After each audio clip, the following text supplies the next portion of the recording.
Hey, ende nyaya munodzida. Nyaya. Haya guwa munorida.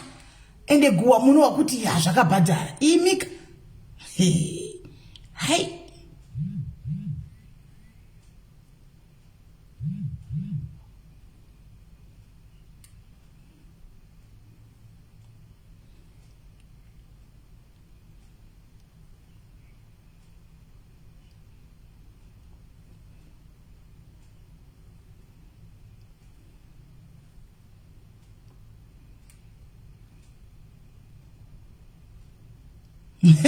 Naiwe chera feni hakuna washenerera kuwachwa uku kune kuaina makuwa masikati akadai he nai chera kuda kuwa kugara wakatoteya kuti haufa hakuna washenere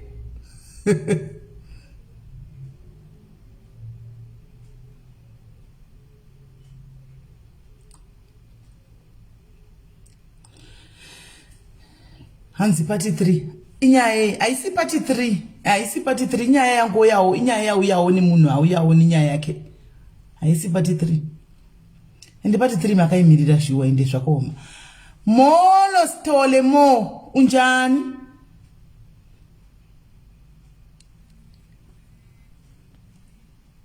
hello Hello? Yes, How are you? I'm good. And how are you? I'm very fine. Justine, well, I shouldn't say I'm very fine. I'm actually sick. You're what? Yes, I'm very disappointed. I can't hear you properly. Your phone is breaking up. Okay, hold on. Let me just move where the network. What are you saying? How are you? Did you write? What did you say?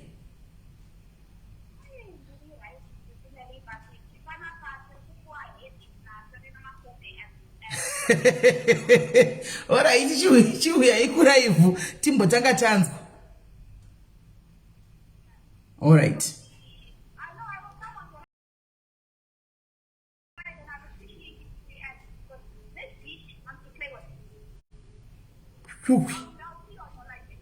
Okay.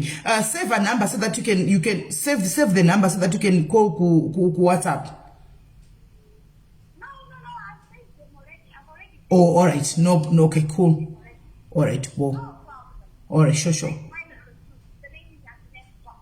Okay. All right. Cool. All right. Sharp.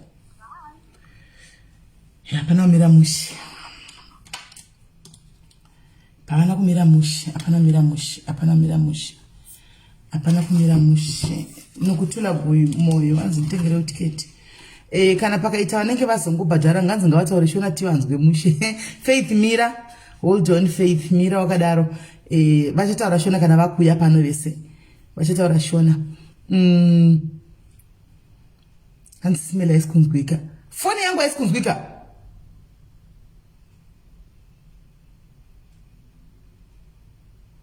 Foni isikunzwika ere. Bedwe mama Dioni zvandati Selina Makombe waniko Selina Makombe na andi Selina vanhu tu vakasiyana zvinaye aska. Right, itai guys mchitega vamwe fast itai mchitega vamwe fast move amashare live ketina woko island itai mchitega vamwe guys tisvike at least pa 600 itai mchitega vamwe tisvike tavi dumela unjani ushapu tega ivamwe guys tega ivamwe itai mchitega vamwe what's going on? Mira ndokufonera back. Mira ndikufonera ndimbomirira vanhu. Ndokufonera back. Gendi peketi ari kuti hasi kuona ningikiri live regaindi mutsvagire link pafoni ino. Pana papa panoyananiswa vanhu guys. Pana panipo pa team Kangaroo Court yepa Facebook. Kangaroo Court.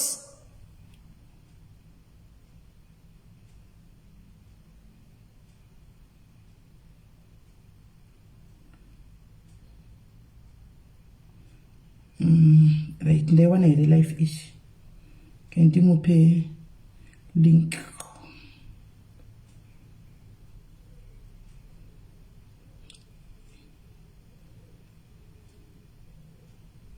Right.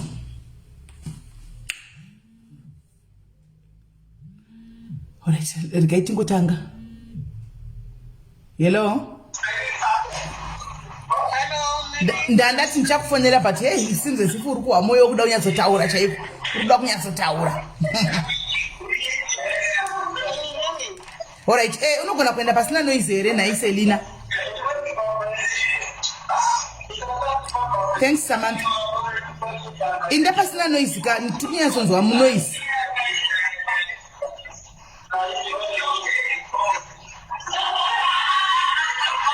Madragon asi yangu ndeye vanhu ndeye charity yeku road. Madragon ndeye charity yeku road asi yangu denda kupa deye ari yangu deye achitombogara ipapa. Deye ari mu pantry mo but asi yangu ndokomaisa pasi papa because ndeye vanhu ndeye charity. Ndakavaendesera 1 kwasara 1. Anzina maiko maiko kundo kwambona nditsamwa zvokudaro here nandichengete grudge. I don't keep grudge. Nungotaura ipapa zvichidarika ndigone zvokuchengeta chikomo. Selina Ivao je inda pasina augoni kuinda pasina live. Pasina noise. Because apatinga goni kuni wanana pane noise check. All right, I'll do that. I'm just I'll go on the other side. Okay. What do you say, Melody? Did it right, Selina? What do you say?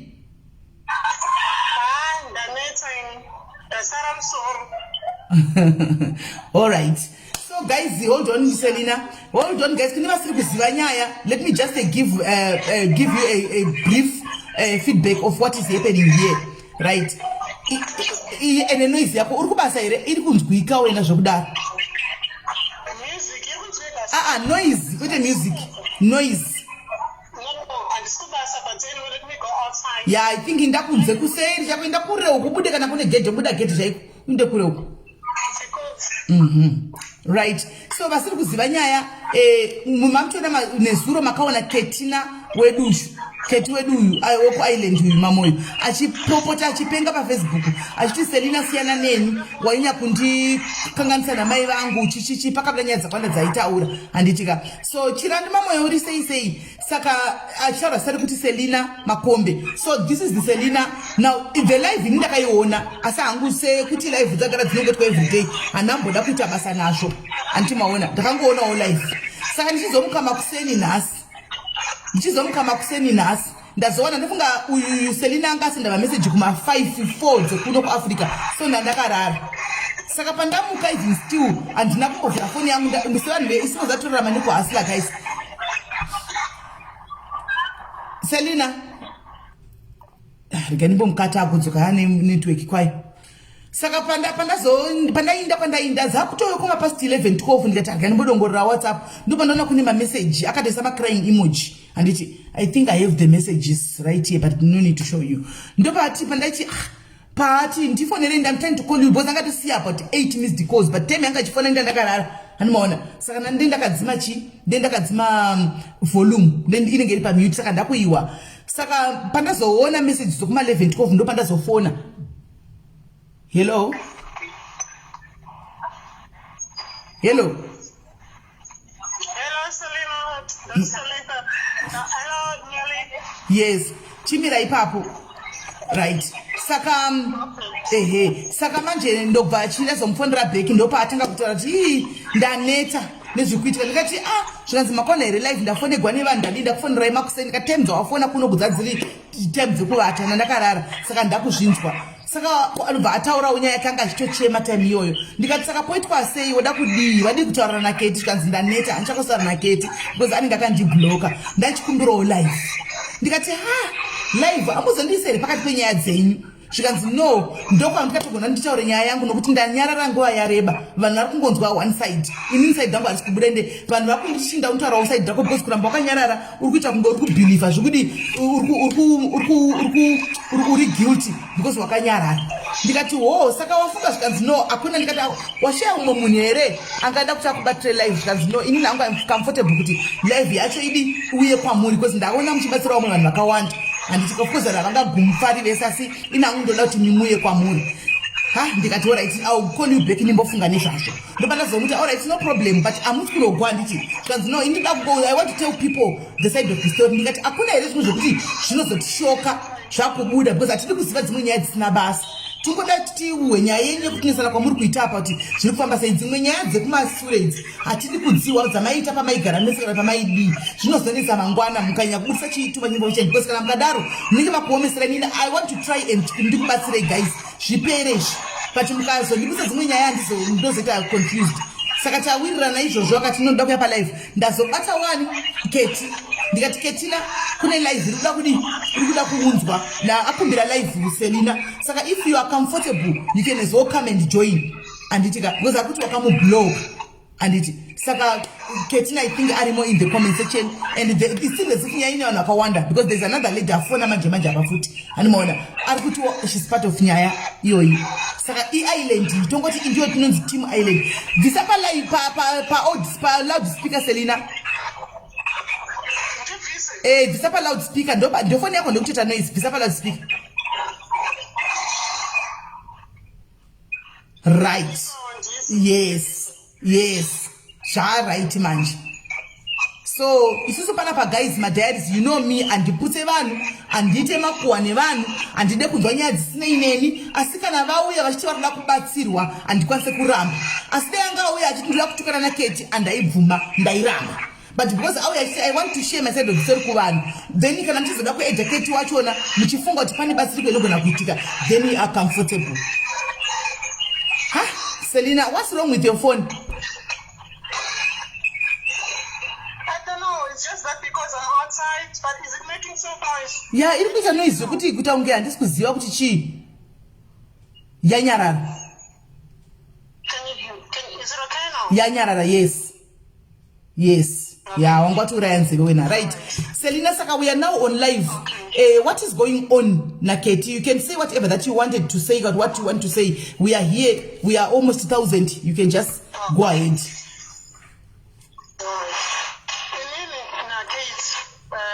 We are friends, Dreamer Sisters, for like Zimbo community and I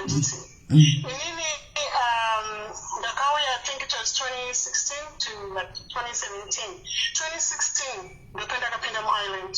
And we show on Chishika, the Keti, Stones when she sister of Zimbabwe, Mavura Salumsa. I need to go and support. There's a show as they launch Pachifa Salumi. We're there to support her. That's how I met Kate and Tumurgona. So after that, even if you need anything, they don't make sure I even change my shops and they take out my braids and they take out whatsoever.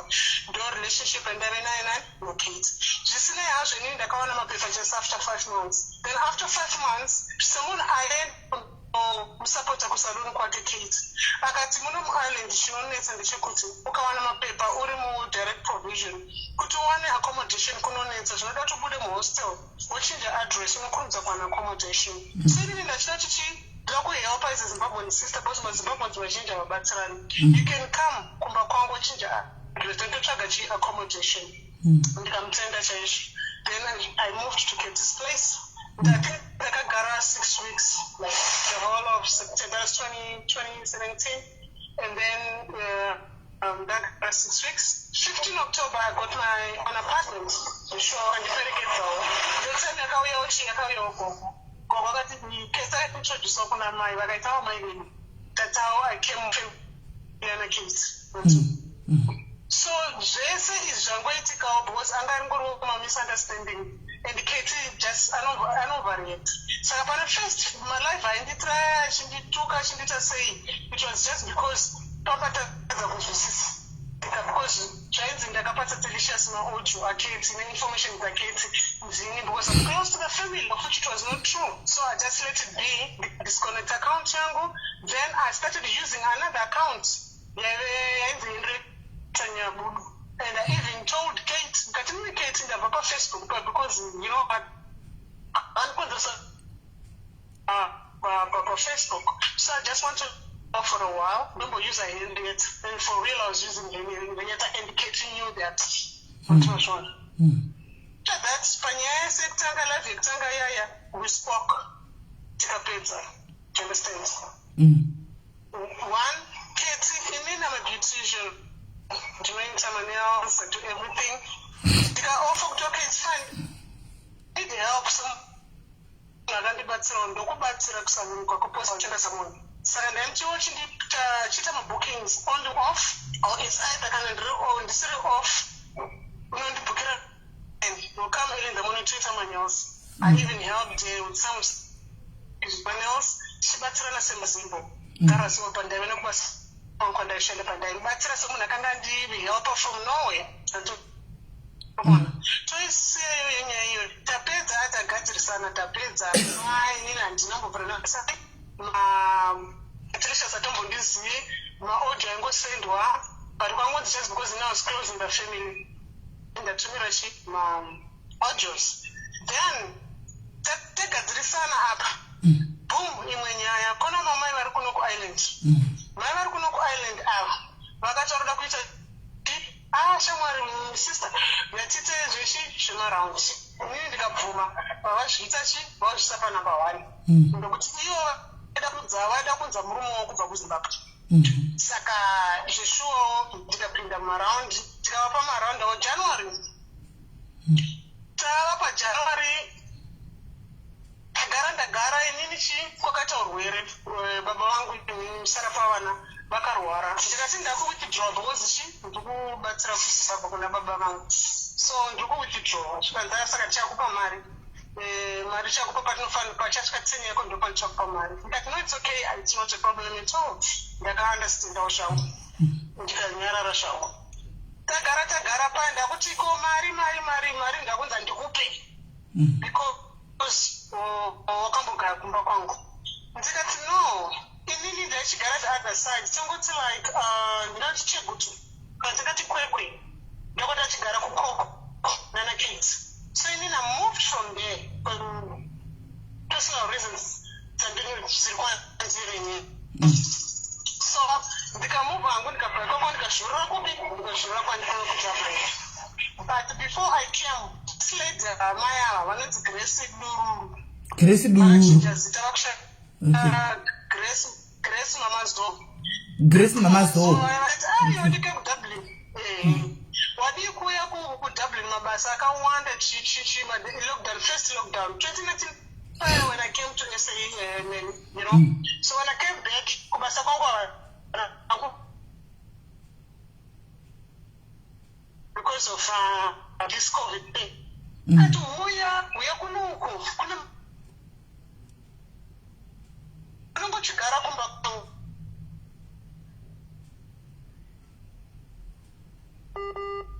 network yake tsvaga pari kuba network yako riita ichitiza tsvaga pamwe panobata futi network alright enda pawifi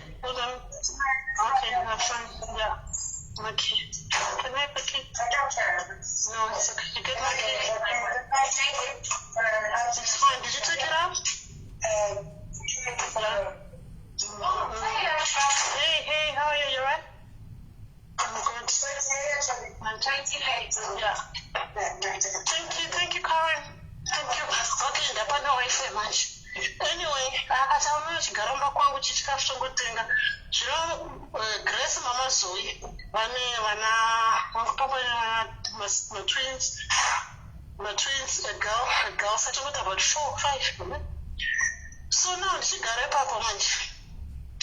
Tanga basi ndakasenda email ndaona basa kudaro ndapinda mudhabi vakavhara futi vakati takuvhara shutdown ndikati Grace manje ndichazoita sei Grace akasina ndichaziva kuti ino ndoitawo sei ndikati tidzokere where I was staying ndandavharisa hello ndianu hello ndianu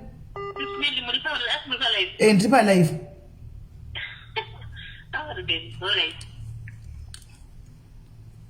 alright ndakanomaenda wake ndiri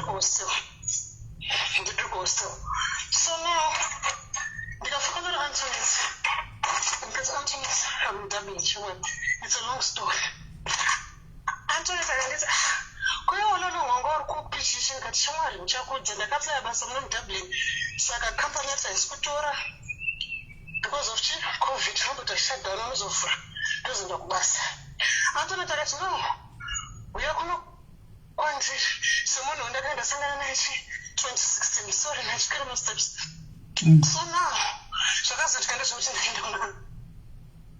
Then shanda. So inini I was minding vana vake. So it was kubatsira kwangu kubatsirana kuna Antoinette. Okay. Which was okay. Then after some time they sent me an email for killings. Kuti zvinhu zvaslowa down now I can come back to work. Where Grace was working. Iyi mama Zoya. Mukoni because ndakaapply on email ndikaona basa ikoko.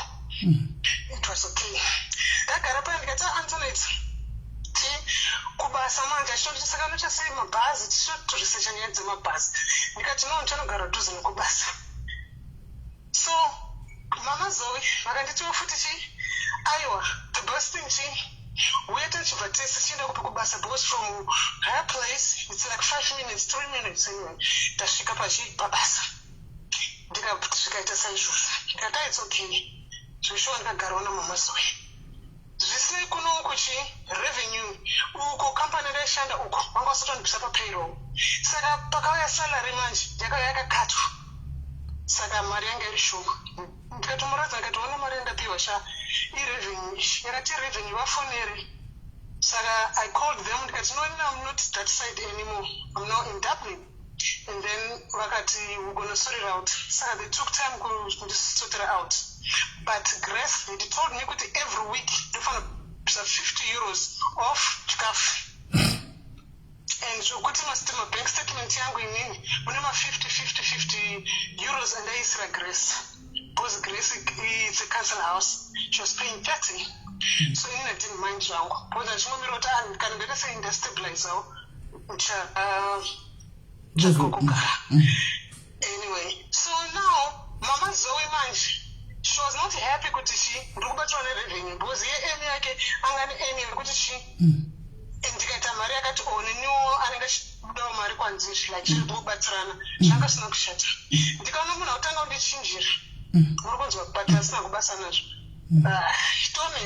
payslip yangu inini yanga ine pin tone payslip yako ndomuratidza kuti ona mari yandaisira because she thought I was lying kuti ndiri kubatsirwa mari tikanzwa kuti I was kuvafonera ndikandikuvafonera they said they'll sort it out don't worry saka zvakanaka zvichimaafecta manje inini Grace inandinosiya Grace ndakadzira naye pamaraundi just because Grace habit yake ndeyekuti tikaita maraundi ukapiwa round that week anouya kuinbox inini I didn't know that was her ndo rangari maitiro ake murikuona anotouya kuinbox achitokwereta achitoti ndipo mari yakati iko kudiaspora ikokoko okay kwamuri kudiaspora ikoko iyoyo diaspora iyoyo ukapiwa round chienda ntoya kuinbox kwako uzokukwereta murikuona saka inini taibatsirana saka ndikasvukirwa ndika50 this no 50 chichichi saka ndafuka akazoona kuti no this lady anobatsira chichi akasati auya kutsvage basa kuno kuti ndinyasoenda padhuze pake but inini I was not seeing it coming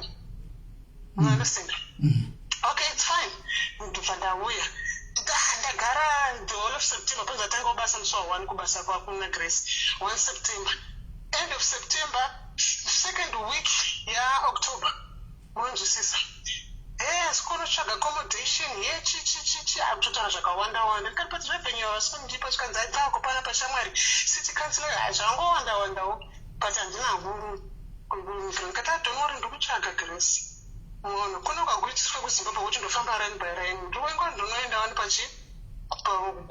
kugoogle okay it's fine saka ndapiwa I was on leave ndine mweshamwari yangu kwandafana kuenda ikoko ndikati ninisha all I needed was a break because Grace yanga angogara ngori aggressive saka pandaenda ndikati I'm going on leave ndamborowo nini zvikanzi kutoenda kuluxury chichi watu ngaende kuluxury usina pekugara okay it's fine ndikapiwa kamari ndikabvisa 50 yakanditi ndibvise onditi ndota imwe yacho ndazotumira chikumba kune mwana zvikanzi ungaita basa rekutumira mai wako mari usina pekugara saka naiselina saka Grace uyuyu ane chekuita nenyaya yako naketi yes Grace akandihotspotera vanhu vakawandisa ndiri kuuya kumberi kuti so that you understand me I have to be honest with you I'm tired of people in the comment section shouting at me vasingazivi chokwadi they're not in Ireland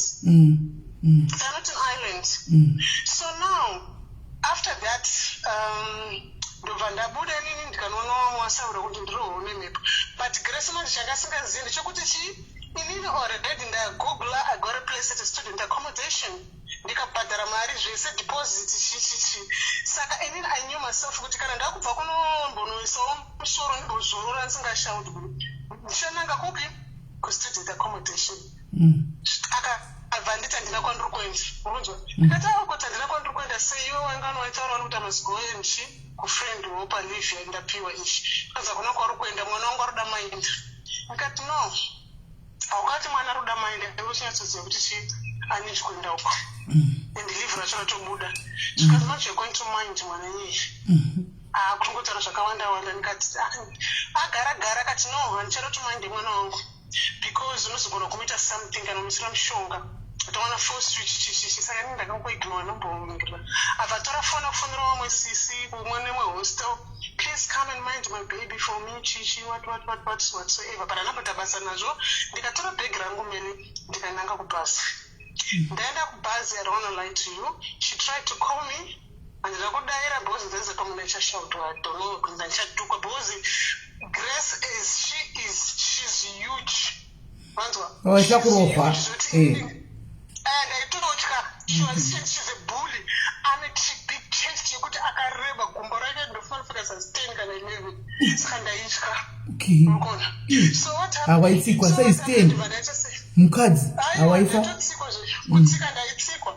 Saka ndabva painini. Pandatoenda kwandakaenda. Ndichidzoka ikoko ndikadzoka kustudent accommodation kweke. Ana kudzoka kuna uyu. Saka Grace angofonera nevanhu kubasa anga kutora manumbers awo. Achindifonera but I knew it was Grace using different numbers. So I didn't talk to Grace. Then she blocked me. Then I didn't tauraona izvo sure. Ndikaenda kuzvibvirawo kunzvimbo yangu ndichizvienderawo. Understand? Zvaatagara tambonetsananetsana pakutoa noise. Grace akuhotspota vanhu kubasa ina vandiziyeka. Ndototi ndobva kukwekwe ndaya kuHarare.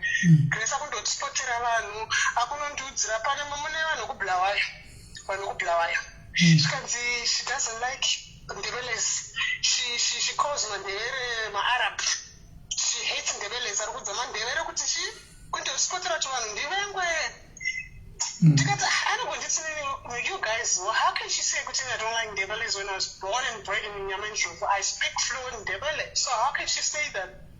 Ndikati anopenga varingotsvaka kuti mundivenga saka vanga kundijairira wanga kuzoenda munhu akaita sei atamboisiya nyesha yakadaro. Saka akazomutsana nasaura wake futi ivava vemakuhwa akudzoka kwandiri. Ndikati haitsi sister atogadzirisana ndikava okay with it. Tagara zvikanzi atenge marounds yatiti so ndikati it's okay hazvina kushata tataita maround aya tata maround iyaya ndopandakadwarirwa nabamunhu wangu ndarwarirwa ndikati unozomuchipa Grace. All of a sudden ndakunzwa kunzi handisi kuzokupa mari iyoyo yeraundi handisi kuzokupa because weeks wakagara kumba kwangu ndio mari iri kubhadhara kugara kwawakaita. Amai mwana mugofunga kuti every week ndaisa no50 euro. Ndigoti kana magetsi apera ndaibuda ndepacentral ndichinojuisa magetsi. Saka but handina kutaura anything since ndakutaura bhodhi yemunhu kauti chakamira sei.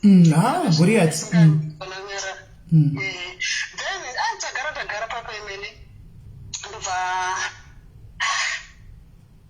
handibloka kwese kudaro manje ndakuda mari ndinomubvunzira kupi tikasangana kubasa chinja mashifts anokuindimo zvezvoita serious zigori ndotosvika kubvunza mari yangu ndaitya kuna Grace. So hauzorohwa here naGrace information isaya kubudisa izvozvo iri Goriati Grace. Tini tori Goliath handichatya inga ndakudzodhara enough is enough. Ndichakuudza zvakaita mayava. Zvakaita mayava right now kuti ndikonane naIsland. Nditengerewo tikati ndiye kuIsland wedu wedu kuyawo kuIsland. Ndibva zvadii? Ndotokutengera unokunzwa. Then papaye manje ndibva ini ndashanda kune rimwe line iwo shanda the other line. Saka shamwari yacho anga ari maneighbors kwanu kunogara Grace. She was from Congo. Ndikanotaura naye ndikati Judith, can can you please tell your friend that I want my money? Please, she blocked me left, right, and center. So please just tell her that I need the money. Or else I'll put her on Facebook. Saka, Joshua, Grace, and Judith, I kind of know some. Which is just Tara, she'll put you on Facebook. You want to go to Munaku, Kukandio Shandira, Skanzi, Wakatara, and Judith, Judith, Maria, and talking to block her. Skanzi, Wakatara, you're going to put him on Facebook, but I am Darren, and what I want to do, Maria. That's okay. I end up working the folk about foot, I have a plan of foot, I'm what sport of Judith, the Mayor of Congo. But she refused to say she didn't mention Facebook. Send us able to the planet one, she could have 6 o'clock more sense in the wrong girl, but only get some Azara. And should we become desperate as I say? Desperate of my festival to get this little bit cash, eh, and they. The sugar paper makes sense, and the clock in Jaman do famba, the take up figure, and she goes sugar papa's papa, we don't put in a shandira, the Catona, Munaco, Grace Arguya. Congo. Congo, you refuse that you mentioned Facebook to me. I did not go there, many. I did not go from Romoka with a say. Congo, do you know that I can destroy your face? Grace Arpasite. Do you know that I can destroy your face? Do you know I can hit you? I did not pin the room, the Ramanda Saka Panama Maya Chandra Mashura Congo. Papa your Congo, but you know my sister, you told me to do that. Saka Paka Duns was Sissy could end up side. Gracie Vatis in Anuraka Guapa, very Pango, which I drove she's Guatishamadi, Roko or Grace Carona. Grace, what did you put the killer there? What you go on? Nay, Grace put the killer, what you go on? Only at you, which does. Eh, I don't my soul. That's Gracie, Mamma Zoa, Pista Duru, that's Grace Duru, and a Grace moving. Second of a data saying, for that to surface and commercial like this, such good as I want to Pisaka Dama and it's Paenda, or Fabaru to Kanasurachi, Panama camera. Panama camera. Second, Vandati, okay, second, the Kaplan, when it was the Skokubasa. Mari Iri Tandara wants you and the car reports of land on a manager. Manager can say, I can go and get manager.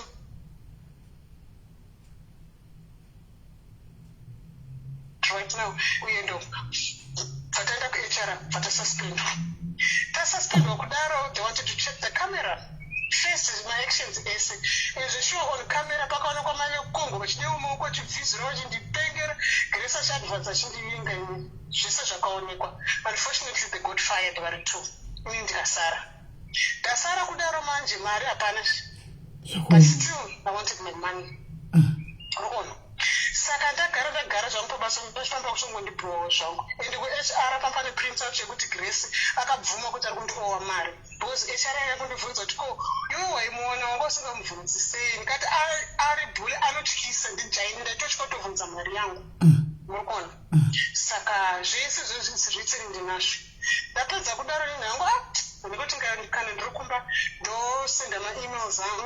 Don't get in a shagari bus. I got another job. I just left.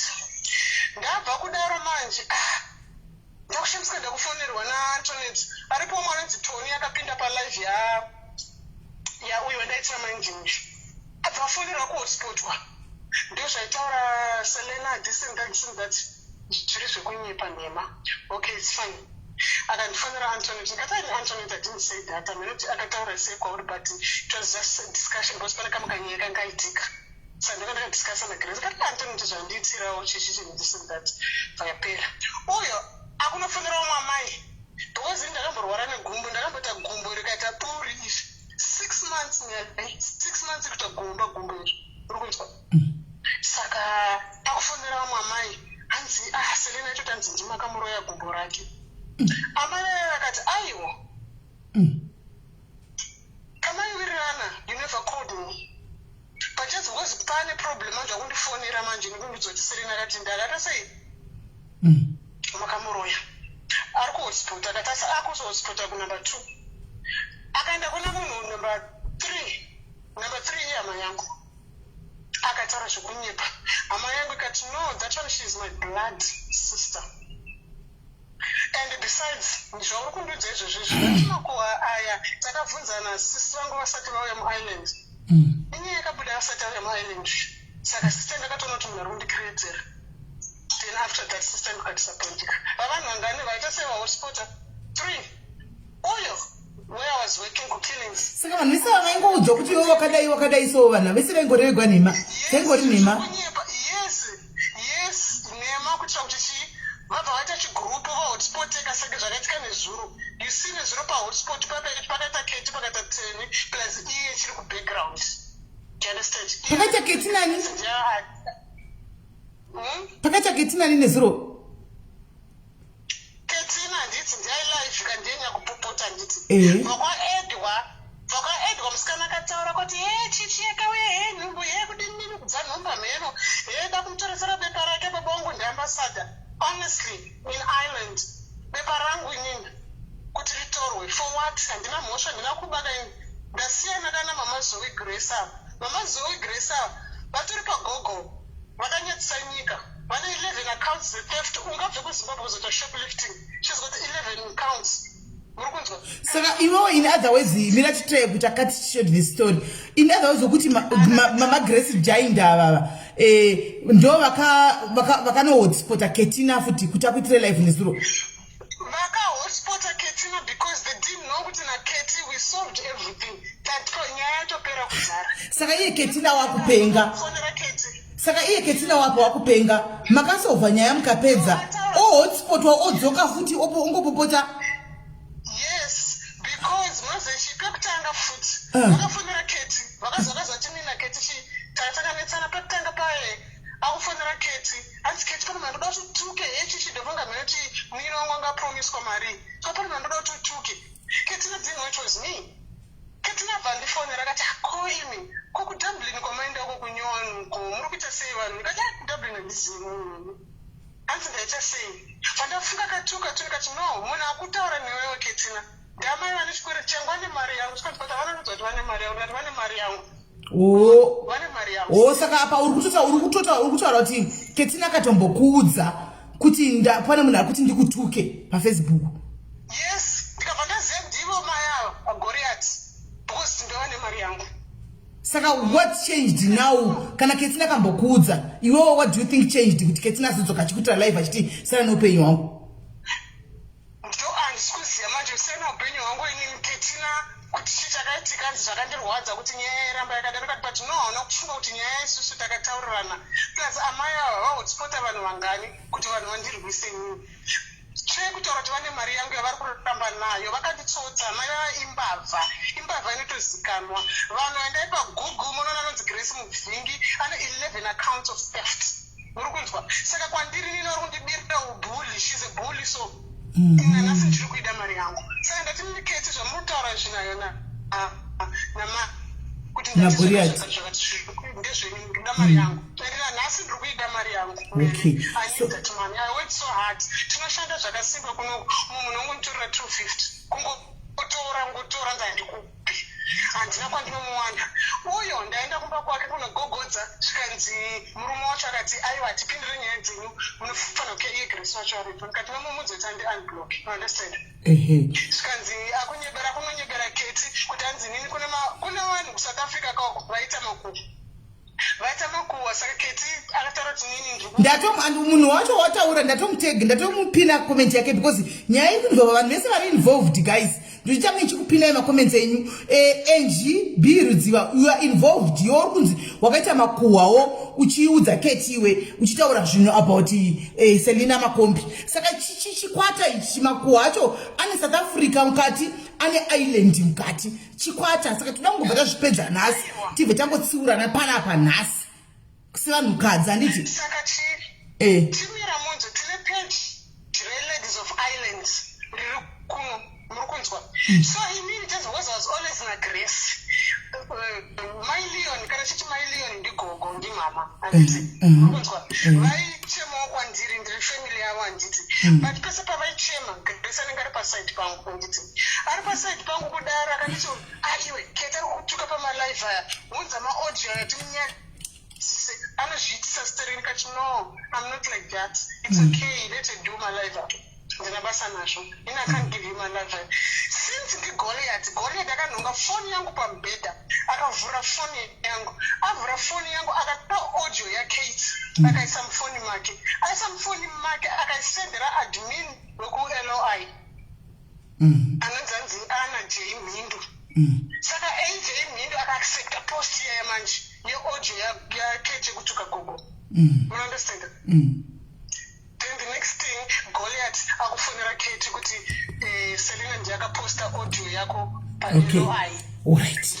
Alright. Iyo ya Grace chaiwa iyi neya Kate ati ari kukumbira kuiswa pane imwe phone saka Kate ari kuya pane imwe phone. Ko uyu Brenda weda akwana panyadzi Island sei. Nikuti wamutaura iwe akwana sei panyadzi Island. Mira wakadaro Kate mira. Na Grace. Watichi yadina kuisa? Grace. Grace implicate one. Brenda implicate one. Na Grace. How? Because inini Brenda akandi auda akatangondituka kuti inini ndindasendera Tatilisha zima Brenda in South Africa.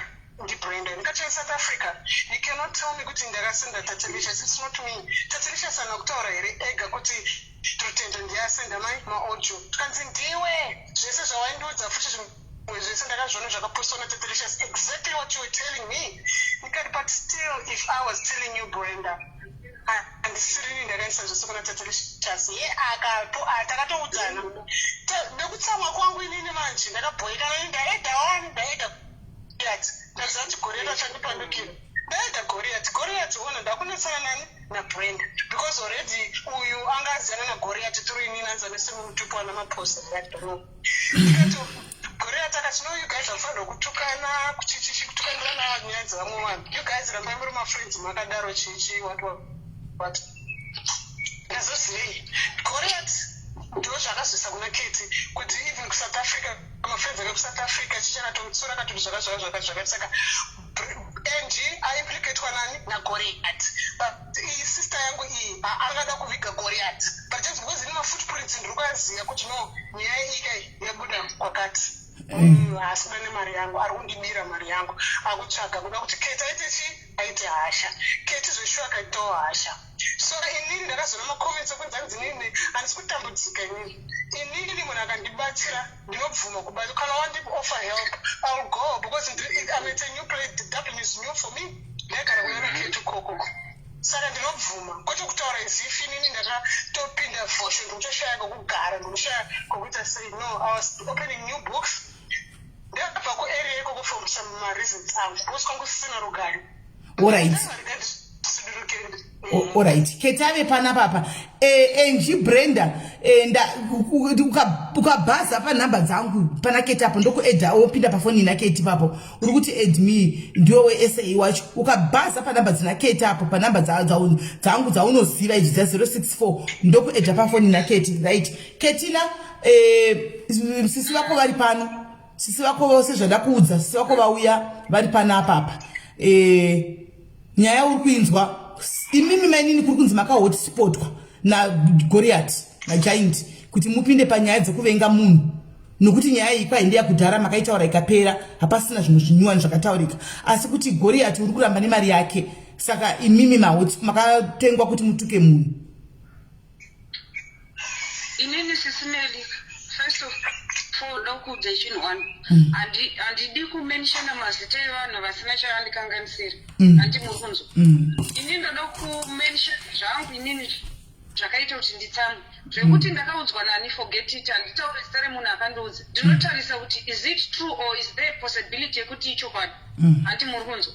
Inini handitauri munhu akandiudza because mangwana unoisirwa poison usingazivi. Ivo pachavo vanoziyana. First of all, inini ndinogara kuCoke City nekwavanogara kuDublin ana Serena. It's 3 hours. Akutomboendeke ende inini ndofunga mukatarisa life yangu I am very busy. Ndikapedza kudropa vana kuchikoro by 10 I have to be in the salon kubata first appointment. Ndobuda musalon na 7 chisvika kumanda kufidha vana nekurara nekuya palife. Kana time yefoni nemunhu handina. Handina munhu andotaura naye pafoni Zimbabwean or not Zimbabwe Bana ndotaura nawo vese vanotaura neni panapa palive ndo patinoonana. Mukunzwa Sisimeli. Nyaya inini yakandishota. Pane group rinonzi Ladies of Island. Ini ndiri mugroup iroro, munhu wese ari muisland ari mugroup iroro. Munopostwa kana paitika rufu kana kuti paitika anything. Handiti paya 2020 pakaitika story dziya dzekunetsana kwangu namai vangu. Nanyasora ndiri soba kuti ndiexplaine ndichiziva zvandiri kuexplaina vanhu vanyasonzwisisa. Pakaitika mastories ayaya. Ivo vanoziva handiti kuti vakapa maaudio kunani. Ivo vakati ndakapa Serena, makanzwa live dzese kuti ndakavabvunza vakati ndakapa Serena nekuti munhu wataigara naye mumba, saka ndaingoti ndiri kuudza umwe munhu kuti nzwa rafu yaandiita sei yaandituka naye. Handiti saka Serena yanga iri responsibility yake yekuakizwa kunzi ndiwe washeya zvinhu nekuti hatisi kunzwanana apa. Handiti iye aifanirwa kuzondiudza kuti aiwa handina hangu kuzonozvisvitsa hankuna potentials but ndakapa uyu nauyu. Zvakazongobuda recently apa after inini ndatoudzwa kunzi iwe unoziva here kuti Serena uyu kuLadies of Island akatomboisa post yako yeaudio idzodzo. Ndikati kuLadies of Island zvikanzi akakuisa ndopandaenda kuLadies of Island nezuro ndikanotarisa kuLadies of Island ndikaona iripo post zvechokwadi because ndakasecha Ladies of Island ndobva ndasecha kuti kutuka ndobva yabva yabuda yanga yakanzi yakatuka ari kutuka mai vake chichichichi. Handiti yaiswa naiyeyu Selina. Munhu akandiudza inini akandiudza kuti iwe ndaindisingadi kukuudza pese paya pawaitukanwa nevanhu pamainetsana pese muchinetseka kuti mai vako ndoendesa zvinhu. Munhu uyu akatozviita akatogara neni, ndiye akasenda audio akaendesa kuna Tatilicious First neimwe nhamba. Apedza hanzi anga akagara pamubhedha apa, apedza ndobva asenda kuLadies of Island. Asenda kuLadies of Island ini ndobva ndati but handina kuiona post ndakamunzwa nezvayo but I didn't bother that much because Ladies of Island is a small group. Iyo nyaya dzingani dzandaiswa paFacebook vanhu vachitaura but I don't care, handidyi kumba kwemunhu. Ndobva ndanotarisa kuLadies of Island inini ndobva ndaita medzi dzangu ndikati okay saka ndiye aita zvinhu izvi pese apa ndaingonzwa kuti ndiye but ndaita sei ndaingoti maybe ari kungopomerwa pamwari waakapawo akazonyatsonoendesa zvikanzi no aitozviita ari mumba mangu zvikanzi akatombotsiurwa neumwe munhu kuti ndiye kuti zvauri kuita izvi zviregedze izvezvioneke taakuchema nemwana mucheche. Uri kuzviitire chii? Ndiwe wakambotiudza nyaya iyi izvezvi yakubuda kuna Tatilicious uri kuzviitire chii? Munhu ari kundiudzawo inini Sisimeli ndobva ndasvotwa ndikati what?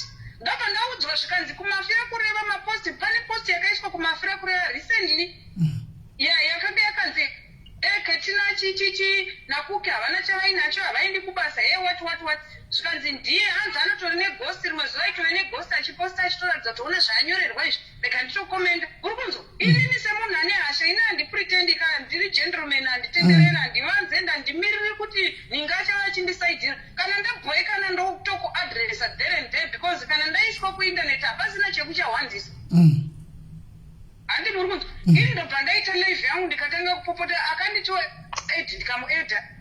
Right. But mamoyo Keti ndakatanga ndamunyorera mameseji iye wakanyorerani iye Selina uyu ndakatanga ndamunyorera mameseji kuti all along wairamba but izvezvi munhu ari kukonfema kuti waizviita pamberi pake. Ndakakutadzira chii? Inga takagara tese mumba mangu kusvika pakuonekana kutsvaga imba zvese tichibatsirana. Wairambire chii kuti hausiriwo wakaburitsa zvinhu zvese izvi iwe uchiziva kuti ndiwe?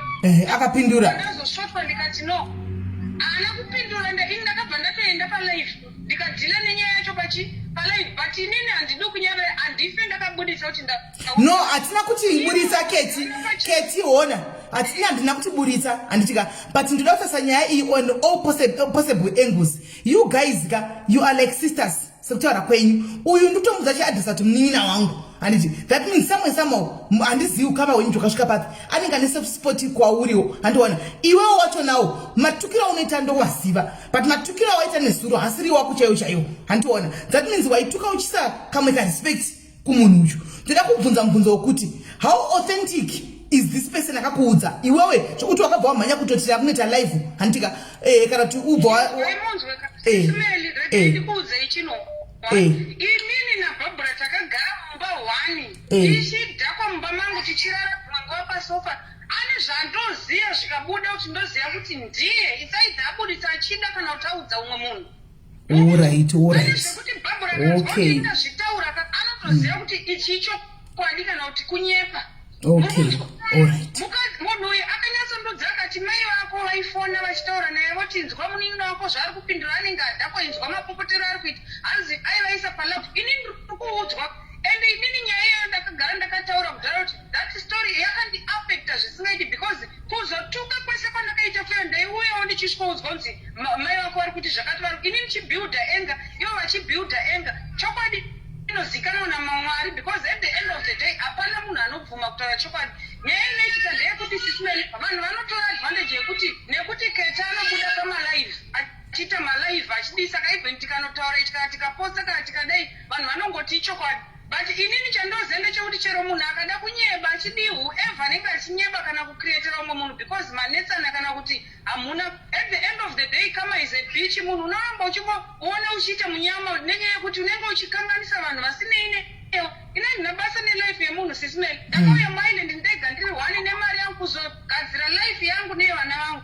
saka kana ndichipenga pafacebook ndichitengesa mawigi angu ndisiye ndipenga But right Selina all right Keti right Selina apa pauri kunzwa Keta kutaura kuti pamaigara muri 2 pane zvinhu zvamaiudzana muri 2 zvokuti right now izvozvi ukanonyora chero neghost Keti unoziva kuti ndiwe mira imbomira Selina anenge achiziva kuti ndiwe mimbomira uchataura iwowo ukanonyorawo handika Keta anobva aziva kuti ndakataura izvi zvinguva yakati ndina Selina akaenda mufoni make iye Selina azondiudza nhasi kuti Keti yes maaudio akapuhwa namama mufoni mangu but inini handiziri ndakamaisa kuLadies of Island ndabva ndamusendera screenshot ndikati posti iyi iwewe you have the responsibility yekutiudza kuti iwewe maaudio akabuda seifoni kwako iwowe udzwa sefamily separt of family akati hanzi handisi kuda kutaura zita remunhu iye akati hanzi akatora mufoni mangu ndisingadi bhaiginya akamasheya kuLadies of Island okay aiwa ndiketa kutaura ndisiri kutaura zvishoni handisirini ndakanokuposta chakanditsamwisa chakaita kuti ndibhilive kuti ichokwadi zvakanzi akatombokuisira imwe post kuLadies of Island asati akuisira kuna Tatenshas ndopa ndanotarisa kuLadies of Island ndikaona post iriko zveshuwa muri kunzwa sisimeli ndikaona kuti shit saka ichokwadi nai azonditi ningirikiti ini mbonyararidza mwana mozonditi all right chegaya munyanza mwana because inoda kubvunza Keti ndoda kubvunza nyaya ine makuhwa akawanda guys Selina kana akaita makuhwa akaya handitika asi makuhwa ane vanhu vakawanda mukati nokuti uyu yakaudza Ketiwo nyaya iyi yekuti kwai kune uyu Selina ndiye wakuisira mapost akagara pamubhedha mawangu akadai handika akanga oitawo makuhwa vakaita dhiri rake naSelina ushu vari 2 vagere pambhedha kumba kwavo ikoko kuisland uyu akazenda negweseri akanoudza nhingikiri akanoudza Keti saka pavaironga dhiri uyu achisenda manhingikiri kumagostu kana kuti kuisland kumaLadies of Island ikokoko uyu aiti chii aiti kudii taura ako sei Meli, can I say something? Yes. Meli, can I explain something? Go ahead.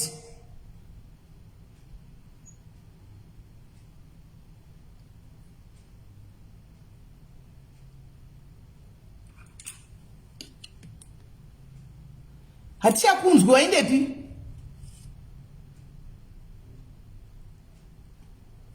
Koendepi? Ndikamukata ndimufonere zve manetwork ekwaIsland wanomboperawo data rapera titrai kufana kuti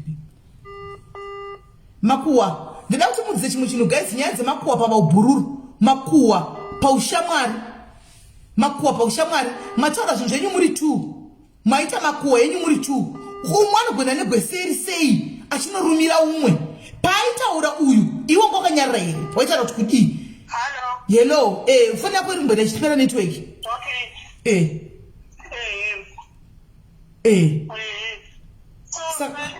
taura Can I explain? Yes, explain. Can I explain? Explain. Can I explain? Explain. All right. Meli, what happened was, inini, pakatanga unitsana mama na Kate. Yes, I think it's network. Now taura kuti ukunzwa taura.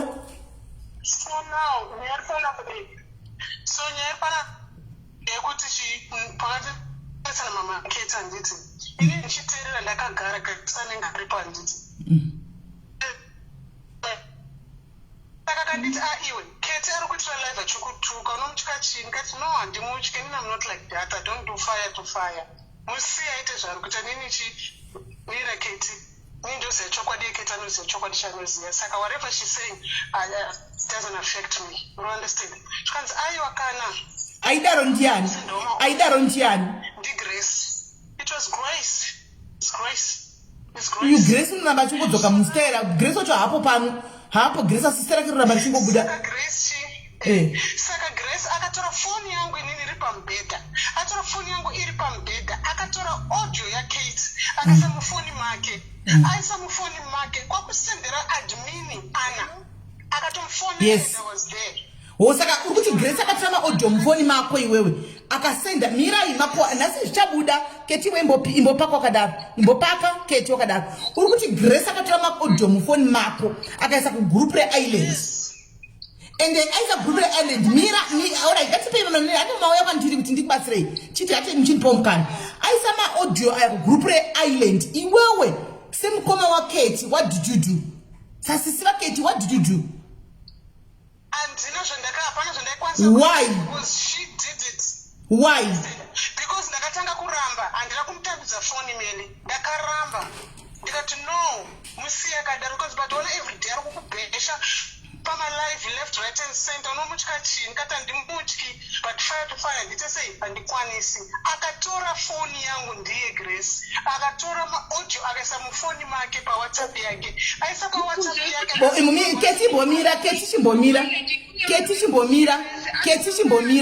Kate chimbomira ibonimira ibonipa ndokupa imkana motora wanu chimbomira enderera mberi ndibva zvadii akaisa chini akabvaisa mufoni make akafoda kuna Anna mufoni make kuwhatsapp ya Anna pava na Anna futi mina tichita kunyora pasi mazita tichinyora pasi mazita paita Grace paita Anna yes aisa kuna Anna aisa kuna Anna ndobva afonera Anna chikanzi Anna what do you think nemunhu akadai anotoka mai like this? Do you understand? Ise pa-Ladies of Island. Okay. But zvanoshamisa Grace wacho akuudza. Right, okay, hold on. Ndikupanzwa ipapo. Ndikupanzwa. So you see how the story went. Kuti akatendera Kate is not even wrong to suspect kuti you are part delicious. Because uri kuona kuti sekuli yako niwe wacho Barbara. I'm going to be honest with you here, Barbara. I'm going to be honest with you and please inanga ndinondovenga mese mose anti ina ndikupinda pakati penyaya dzenyu but kana mauyaka matrust kuti ndokudzaiwo chokwadi andika ndinoda kugadzisa nyaya iyi because hamusi kuzodzokera pana pamusina kugadzirisana andika asi magadzisana handisi kuti chaiva friends andi kana if it means kuti muchatobhlokana chaiko pano nhasika mutobhlokana ipo pano pamalive umwe nomoinda chimbomira yaenji tichasvika kokoko alright enji alright rega tinyore enji zvakare 3 mazita but what I want to say is what I want to say is chekutanga handichika handisi kutora side remunhu get me right inandi short Kate pakuti akafungira kuti iwoka pa taterishas maaudio because uri kuona sekuli yacho maaudio anga ari mufoni mako your friend panguva iyoyo uyu Goliath akatora foni yako handika akatora maaudio akapawo Anna izvo zvemunhu izvi handiti zvisina kusa zvabuda kufacebook zvapuwa iwewe mukutrastana kwenyu andiona iyo zvaenda kuna Anna zvasvika kuna Anna manyengerana muri 3 apa ndiratove dhiri renyu game renyu muri 3 apa maita game kuti ngatisei ku Ladies of Island maposta ku Ladies of Island audio iyi handika but Selina uri sisi va Kate you claim to love Kate but you were in the midst when Kate was you were when people wanted to destroy Kate you were also part and parcel of the people who wanted to destroy Kate. How? Why am I saying so? Because you did nothing, practically nothing to stop it. Because guys, you cannot take any phone I know any password. Are you telling me to say the password? Before you go any further, can I just say something? Hey, Taura. Inimika, this is you to the Ladies of Island because mind you could Ladies of Island not around in a ati muri kunzwa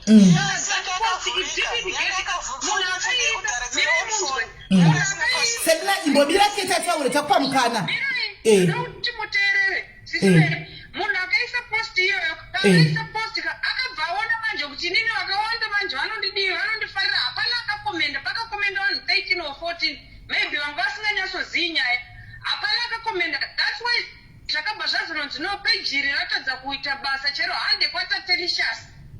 The worst part sisi vangu bhabhura ivayo vatinawo pafoni vakabva vaida kuna mai vangu vakanoti maone here Kate kuti aiswa kuladies of violence. But as she is claiming kuti vakaona Grace achitora maaudio achimaendesa vakadi kumuti usaendese muni. Okay, hold on Kate, hold on Kate, hold on. Nai Selina Grace akaziva se kuti mfoni mako mune maaudio yo apinda akaziva se Grace. Yeah, can you hear me? Yes, we can hear you. Grace, how did she know kuti there are audios in your phone? Kuti azotora audios achipo how you are now. I explained. Yeah, okay. Meli, I thought Meli. Ndakateerera. Yes. I explained. I did. Okay. Let me explain. Takateerera. Ndati pakanetsana Kate na mama anditi. Inini mama was telling me kuti kunetsana nenina wako on these issues. It's not kuti Kate na yanga singanditi kunetsana na mama wako. Do you understand? Saka pandilo vakasenda audio nini ndaiterera that audio. Grace anenge akagara paside kandi anenge ari pafoni pake apa. Munzwisisa. That's how she got to know that. But she got herself in something yanga isiri business rake rokutotora phone yangu kuti nini Kate anogara chikutuka hechichi hamene nomuregerera senda maaudios ayi. Ndikati aiwa inini handiti fire to fire. But akanonga phone yangu inini it's an old phone akanonga phone yangu akaisa kufoni kwake. Noti kuti ndakaronga diri na Grace. I didn't want. But why didn't you stop here? Why didn't you stop here when she was taking man Kikiri? And all right, let's say Poko ona all right, you didn't want. Poko ona kuti mjanzi. What do you think in the audio aya? Yaku in this group. Why didn't you tip it Kate? Kuti Kate ona. Pane shakadai itika. Ndakudzokera futhi. Ndakudzokera kumashure. Okay. Okay. Hold on Kate Mira. Dzokera. Akaita kunonga phone yangu. Atisi kuzviramba izvozvo. Because ndakampindura inini kuti andite fire to fire, I'm not like that. Alright. Akabainonga phone yangu. Ainonga phone yangu, akavhura phone yangu, akatora audio akaisa mufoni make. Aisa mufoni make. Akatora phone yake, akaisa mufoni make. Ndokufodera ana admin ipapo bozi shamwari yake. Ndizvandiri kureva inini. The moment yakona kuti asendwa kuna admin audio, iwe semunhu angasi kuzvifarira. So ndakoselina ndakuta kunge ndikuisa pakona, but handisi kuisa pakona. I just want to understand. Anditi, why didn't you iwe unene Kate uningi nakune namba dzaketi? Why usina kunonga phone kana message ipapo same time kuti Kate pane munhu maaudio zangu atogwana Grace. Kate was not even going kufumura uko. Handi waingoti usandifumure, but Grace atora phone yangu akatora maaudio zanga mufoni asendwa na mama akapa ana saka zvinogona kuposta kuladies kuti Kate azive kuti zvaitwa nani because Kate asi kubudisa masana Grace because anga asingazvizivi ari kubudisa zita rako because maaudio zanga mufoni mako.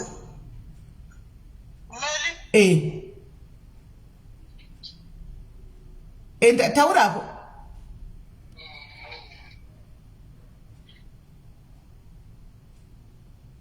Andirambe because angari mangu ipapo kutotisunga gumbo nganisunga gumbo Kate, but chanditsamisa ndechekuti iye akunoudza kuti I'm the one who sent them kunge like inini ndindasenda kuna ana wacho yeti iye ndiye akatora phone yangu by force akaisa.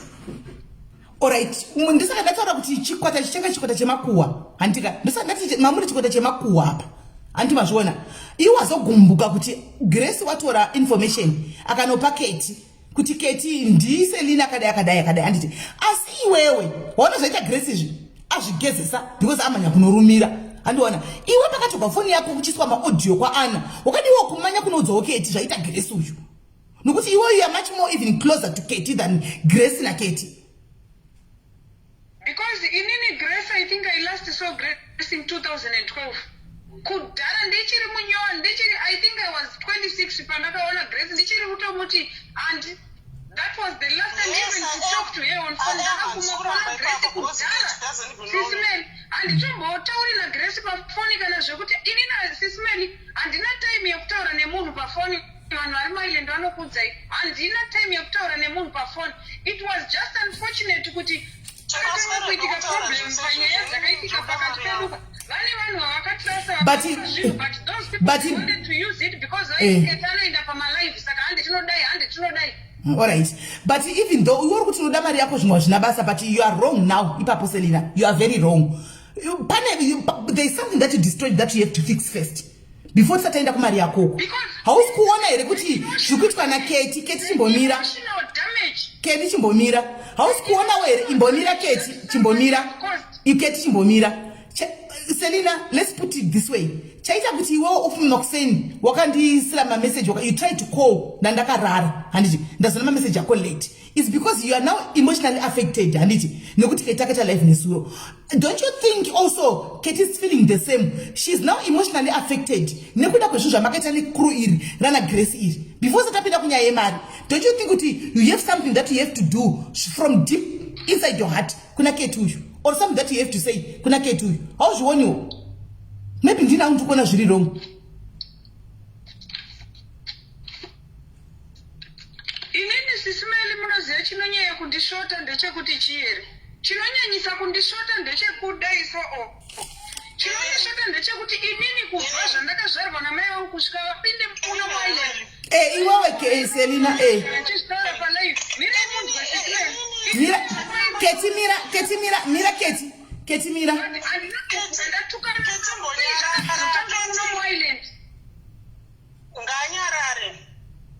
Anyarara taura. Ndati nini? Anyarara Kate. Ndati nini? Iwe usati watoruda mari yako. Yes, nyaya matukuiziva kuti ukanda mutambo yenyu munoita ima rounds yenyaya.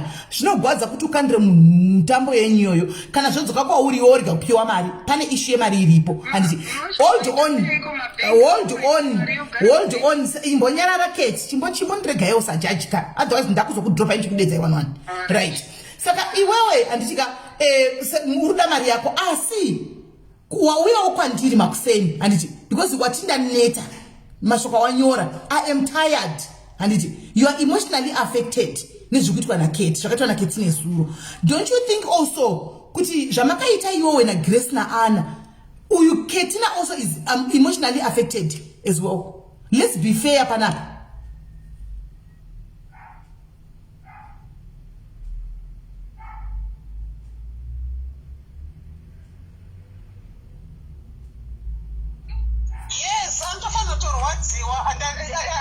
Handina kuramba ipapo meli. Kate anofanirwa kurwadziwa nezvakaitika, but akauya ari emotional because she didn't actually know the truth. But still here is the truth that you are unfolding yourself here. Handika kuti audio angari mfoni mangu abva kuna mai Kate. You played the audios.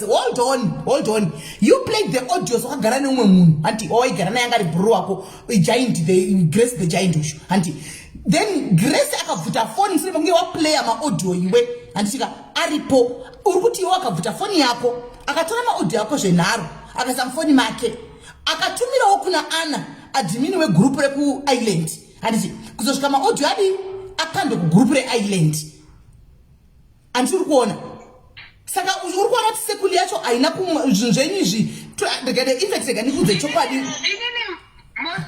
Mozautika imbondipei 2 seconds chete ndikudze chinhu 1. Inini chinhu 1 chandinoziva ndechekuti arikunzi akapuwa maaudio. Imbomira Selina. Chimbomira Selina. Selina chimbomira. Ndinokuti mumbonyasonzwisisa chinhu 1 arikunzi akapiwa maaudio achinzi maposte. Andimuzivi ndofunga ndakamaona mumapatika 1 kana ka 2 kunze kwekusangana mumagrupu emarounds vanhu vachibhadhara mari dzavo.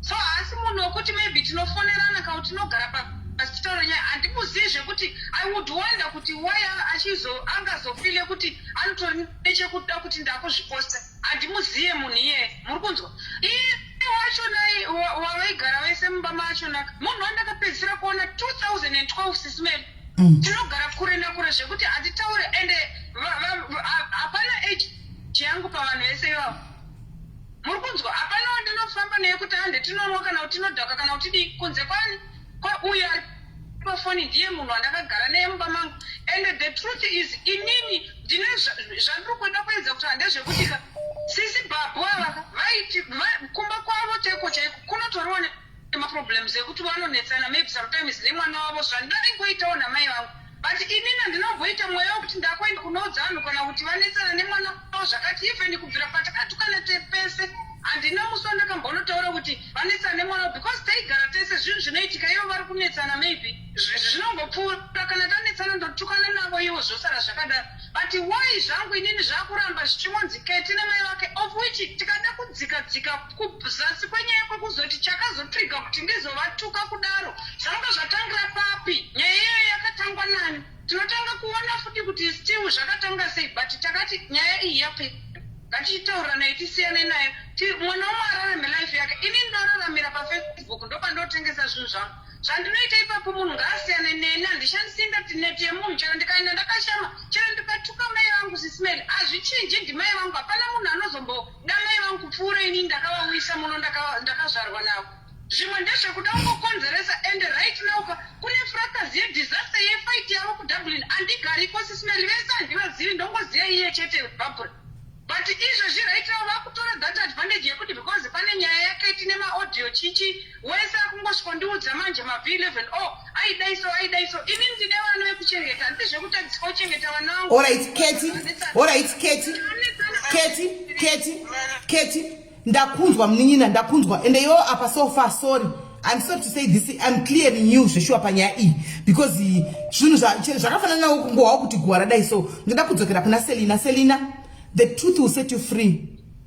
Urukuzvinzwa Selina, the truth will set you free mukoma. Right? And then ndida kukudzisa chinhu one Selina. Sorry haitengeswe. Anditi sorry haitengeswe. And mira Selina, mira ndau listen. I've been listening nyaya yako ndayazoibata ndainzwa. Right, Keti apedza kutaura ndinda kutaura. Right, Keti chinyarara. Alright, you can go comment section Keti. Yes, you can go comment. But no Keti mira kuenda. Mira kuenda. Selina. Yewambo mira kuramba Selina, tikuita back and forth vakadzi vakuru pano. Back and forth.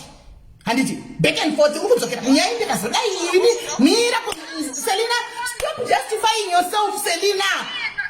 Keti chimbonyarara. Keti, hey, Team Island wedu wepo Island kwakaoma damboenda uko Island. Keti chimbonyarara. Nese nyararai. Selina ndakunangana newe mkomongo. Ndakutaura newe. You are a sister to me. Uri muombe kwandiri. Selina listen. Sorry. Antika inopodza zvinhu zvakawanda. Aiwa, Selina chipomira. Nobody is perfect. I know. But iwe ndapodza ndapedza nai Selina ndemukoma. Komukaponyararawo ndikapedza mozotaurawo zvakaipa here. Selina ndikambopedzawo kutaura mozotaurawo zvakaipa here. Ketiwo newo ukambonyararawo ndikapedza kutaura zvakaipa here mose. Albva atodona ndikatrai kumudzosa because nyaya yenyu heyeye hapana kana nyaya apa makuhwa chete ari kungotenderera makuhwa ari kungotiwa nevakadzi vakuru. Chinyarara iwe mese muri good people muri vanhu. Selina imboni pamukana. Imboni pamukana Selina. I'm gonna drop off then. Why? Yes. Why? Yes. Why would you drop off? Yes. Because then life goes on. Life is too short, man. Keti chimbonyarara naye anyway. Vakadzava. How can I say? No. Let me explain, Melly. Explain now? I want to tell you this. Yes. You know, sometimes, it's a sorry. Understand? And then that sorry and shaitan is a genuine sorry. No, I'm just saying, Papa, with a noise, Papa. So,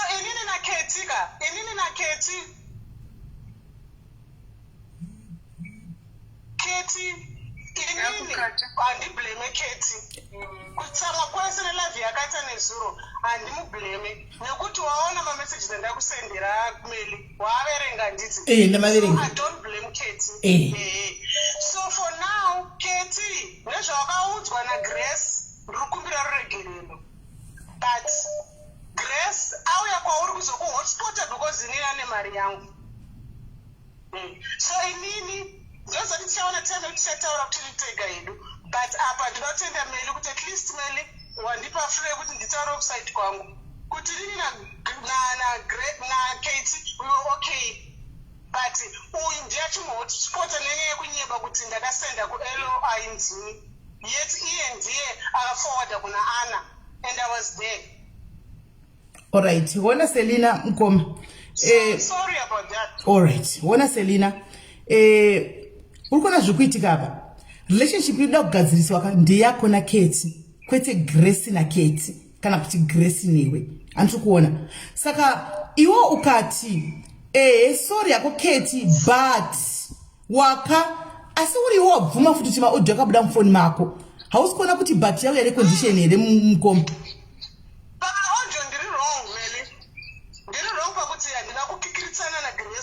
After Tora phone yangu by force. Since kumbira kumbobvunza mukoma wangu one question. Mbvunza? ICCB. Paya pakabudiswa maaudio natate Licious man. Kakubvunza na isusu ndobva ndaita live, ndobva mama wangu auya pa live ndikavati maaudio makaa pani. Vakamenshena zita renyu mukauya kwandiri ukati but why mama wamenshena inini? Why musina kuti aiwa munin'ina? I remember kuti ndikiri mukaziyo ndaigara naye angamaburisa mufoni mangu akamaita kuregister pilot. Put into my shoes, Meli. Ndichudzuka zvinhu zvese because ndiketa anotuka futi anoda kucreate nyaya. Comment section ebatanga ndiataka, they don't even know me. Yes, mwana mama yangu. Aiwa, ini ndiri kumbabvunza zvangu kuti imimi pepe dai maiziva kuti you are clear. Patakatanga kutsvaga kuti zvinhu zvaidiswa nani kuna tate Licious. Makatouya kwandiri ukati but I'm disappointed. Why mama wandiisa pa Facebook? Why mama vajoina live yako vakati ndibhabhura. Vanhu vakawanda vanga vainazvo. Why musina kumenshena kwandiri kuti but uyu wanda ndichigara naye uyu akazviburitsa mufoni mangu pamwe ndokazvabuda zvikaenda kuna tate Licious. Keti. Inini kutaura chokwadika handisada kuramba chidzokera kumashure. I don't want to go back. I'm sorry, ndakakanganisira aiwa ndiri kuramba chidzokera kumashure. Yes, handisi kudzokera kumashure. Gogo vakati nzinika, handi vakati nzini nevanhu vangu. No. Anyway, no problem. Inini hangu zvandoda kungotara ndezvekuti whatever is happening kuDublin, inini I'm very far away. And inini ndine mwana mucheche guys. Ndinoda kumboita zvekuchengeta vana vangu nekuresawo mawivi. Imimi kana manesana kuDublin, chinesanai muchigadzirisana ikoko, inini mondisiya kunze. Kwete uda undishandisa kuti nekuti uyu munhu wepamalive inde akunobata uyu ndomuda inini zvakaitika munhu ainondida chayangada yakandiudza. These things happened in 2020. Aindida chayangada yakandiudza 2020. This is now 1 year late. So as for now, I'm not interested and I won't talk about this issue anymore because hazvina zvazvinondibasa zvinotondidzorera kumashure ndaswera ndapa phone handicharukirana. Alright.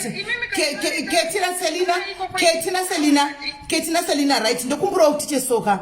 I understand kuti yes, Selina pakauya ku island, you helped Katie in a sisterly way and akazobudawo and she also returned the favor. Akuenda ku saloon achibatsira wachidi nanditi. But you guys, truly speaking, let me tell you what I think. And Selina, are you listening to me? But Selina ishanda mu saloon half.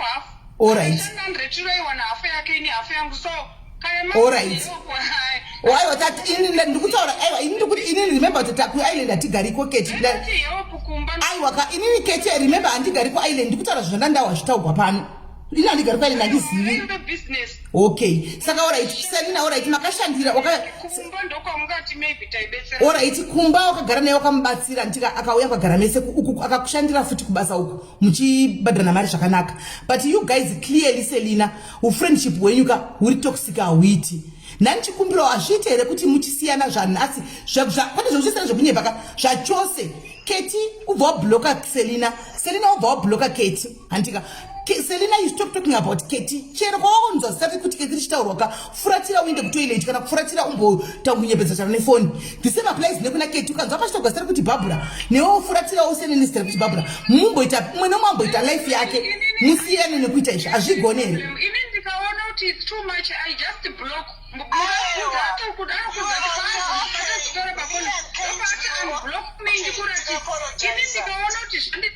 just block you and leave you alone because Zanyanya is been going on. It's too much. Even one day to know that every anti man's wife and kuterenya zacho tapana kana big nyaya cheche yekuti no listen guys kugadzisana ka kugadzisana kuchaiti kugadzisana chandiri ngodai kugadzisana vatogadzisana because kana vakabvumirana kuti apana chitana zvoumwe ka vakati hello advice I'm leaving now the only thing chandara ndechekuti kumafira kuri vanhu ndiye akukuposta ndo zvandaramba zvimwe zvese I don't mind munhu anogona kunditora zvese zvaanoda ini chero nchiziya chokwadi I don't mind haisina kuisa saka it's okay Kate we'll talk even behind but inini ndatora kure handichagari kuna taxi but still wona kari kunhu urugara kure but kuri munyadzira matsingobuda ndisanona tangu mukasiyana zvinani because vanhu vari muconversation havasi kuziva kuti takamboita 3-way call inini na Kate ndakutozvitaura pano nhasi takamboita 3-way call inini naBarbara naKate ndichizama kuvagadzisa tiri kuseri and I think hamuna mubvira makazvinzwa because ini handitaure nyaya dzinouya kuseri behind the scenes I don't tell anybody takaita 3-way takaita 3-way call handiti taita 3-way call and tikagadzirisana vakati vakapo vachiseka vachiita majokes avo vachisekedzana handi muri kuona that was maybe kuma 4-5 months back but here we are again tadzoka futi so clearly sometimes loving each other from a distance is better. It might be like, you can think with your friend with someone or your sisters with someone. Maybe it happens that you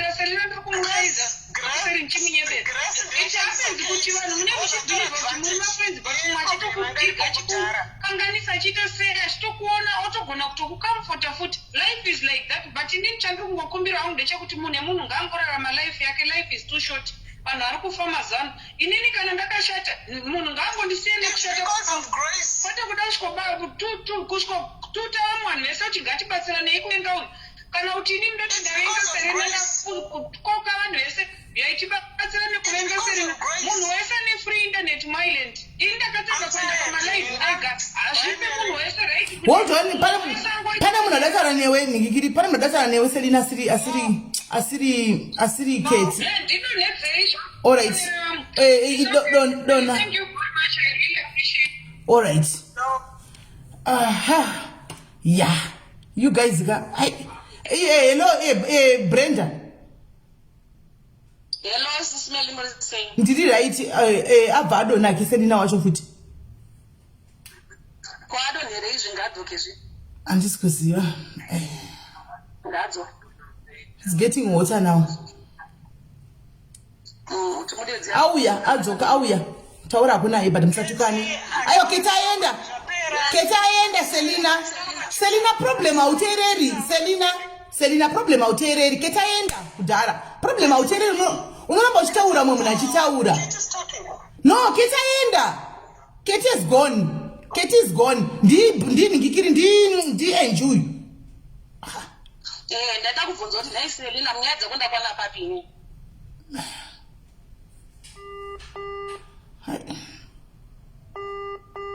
adona angadona futi ari kuti ndiketi but I think ichi ari kuziya kuti ndiwe handisi Kate akazozve ndini ngaadzoki akudecline ko right ameno ini sara kwenda rabuda rataurwa sara ko naye ndarizwa richitaurwa sara ko ratonyasitaurwa fafeya kuti iwo ndiwo kanga uchitora information yekuno yake uyu wakwanza ku SA uchimupa but zvisinei enji sorry inini hangu ndatoiona zvandatoonawo wangu zvisina nidze kuti ucha explain hako Keti namba dzangu anadzo ndikana kuti ngakona Keti kupi ataura akadzoni that is tinangurapinda because ndakazwa zvinhu chitaura tadelicious mama audio yataura tadelicious nezvisi zvifana delicious zvinhu zvese izvozvo zvanga zvisi zvinowani kwandiri because Selina akandingandiudza zvinhu izvozvo dzokorodza mira brenda wati kudi dzokorodza ndati zvinhu zvese zvataura tadelicious zvese hazvo zvasi zvinowani including maaudios ndakanga ndahanzwa zvese ndakanga ndachituka naSelina that's why ndakaenda back kuna Selina ndikanomutsiura kana manzwa zvaatava kutokamtuka Selina, I know you are watching in the comment section. My sister, this is wrong. Selina, this is now wrong. I think what is akoka uri comment section what is akoko because was what chokadi chichabuda chimwe. But now this lady is in SA. Wakamsend draft same audios. Ukamsend draft zvinhu zvakatoka ndetelicious. Ndisa akazouya chikutuka kuti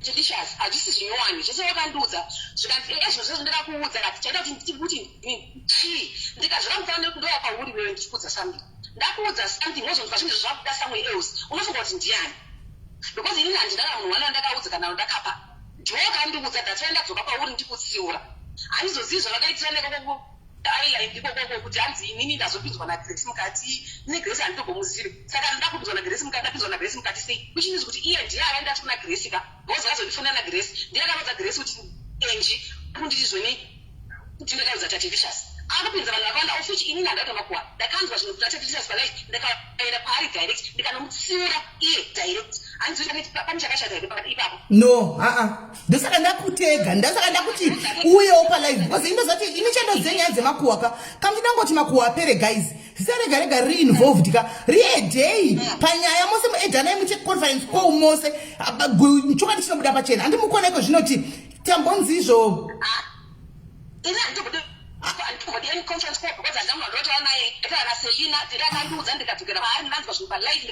no pana Brenda uyu zvakuti Brenda uyu ari pafoni uyu South Africa uyu zvari kutaura kuti ndakapa maorders andingazvirambe because Brenda naSelina uyu vanga vari so Brenda naSelina vaiuyu vakambowirana sterek so zviri kutagwana uyu handingazvirambe how do I know Selina Barbara uyu na Brenda uyu ari apa pafoni right now we were in a group together ku WhatsApp mudzimai wanhasi takati kumadzimai wanhasi tese handimazviona uyu ari kunzi Brenda waratoonda enda chiti wakanzi wata makuwa ndakamuziva 2013 somewhere dandi 2013 somewhere there because tati mgroup long time ago tiri mgroup 1 ku WhatsApp handimona then Selina came also they became friends saka ndisi kuzviramba zvinhu zvaari kutaura antimaona because maaudio anenge akamawanepi ushu ekuSA akamawana kupi ndakayachindituka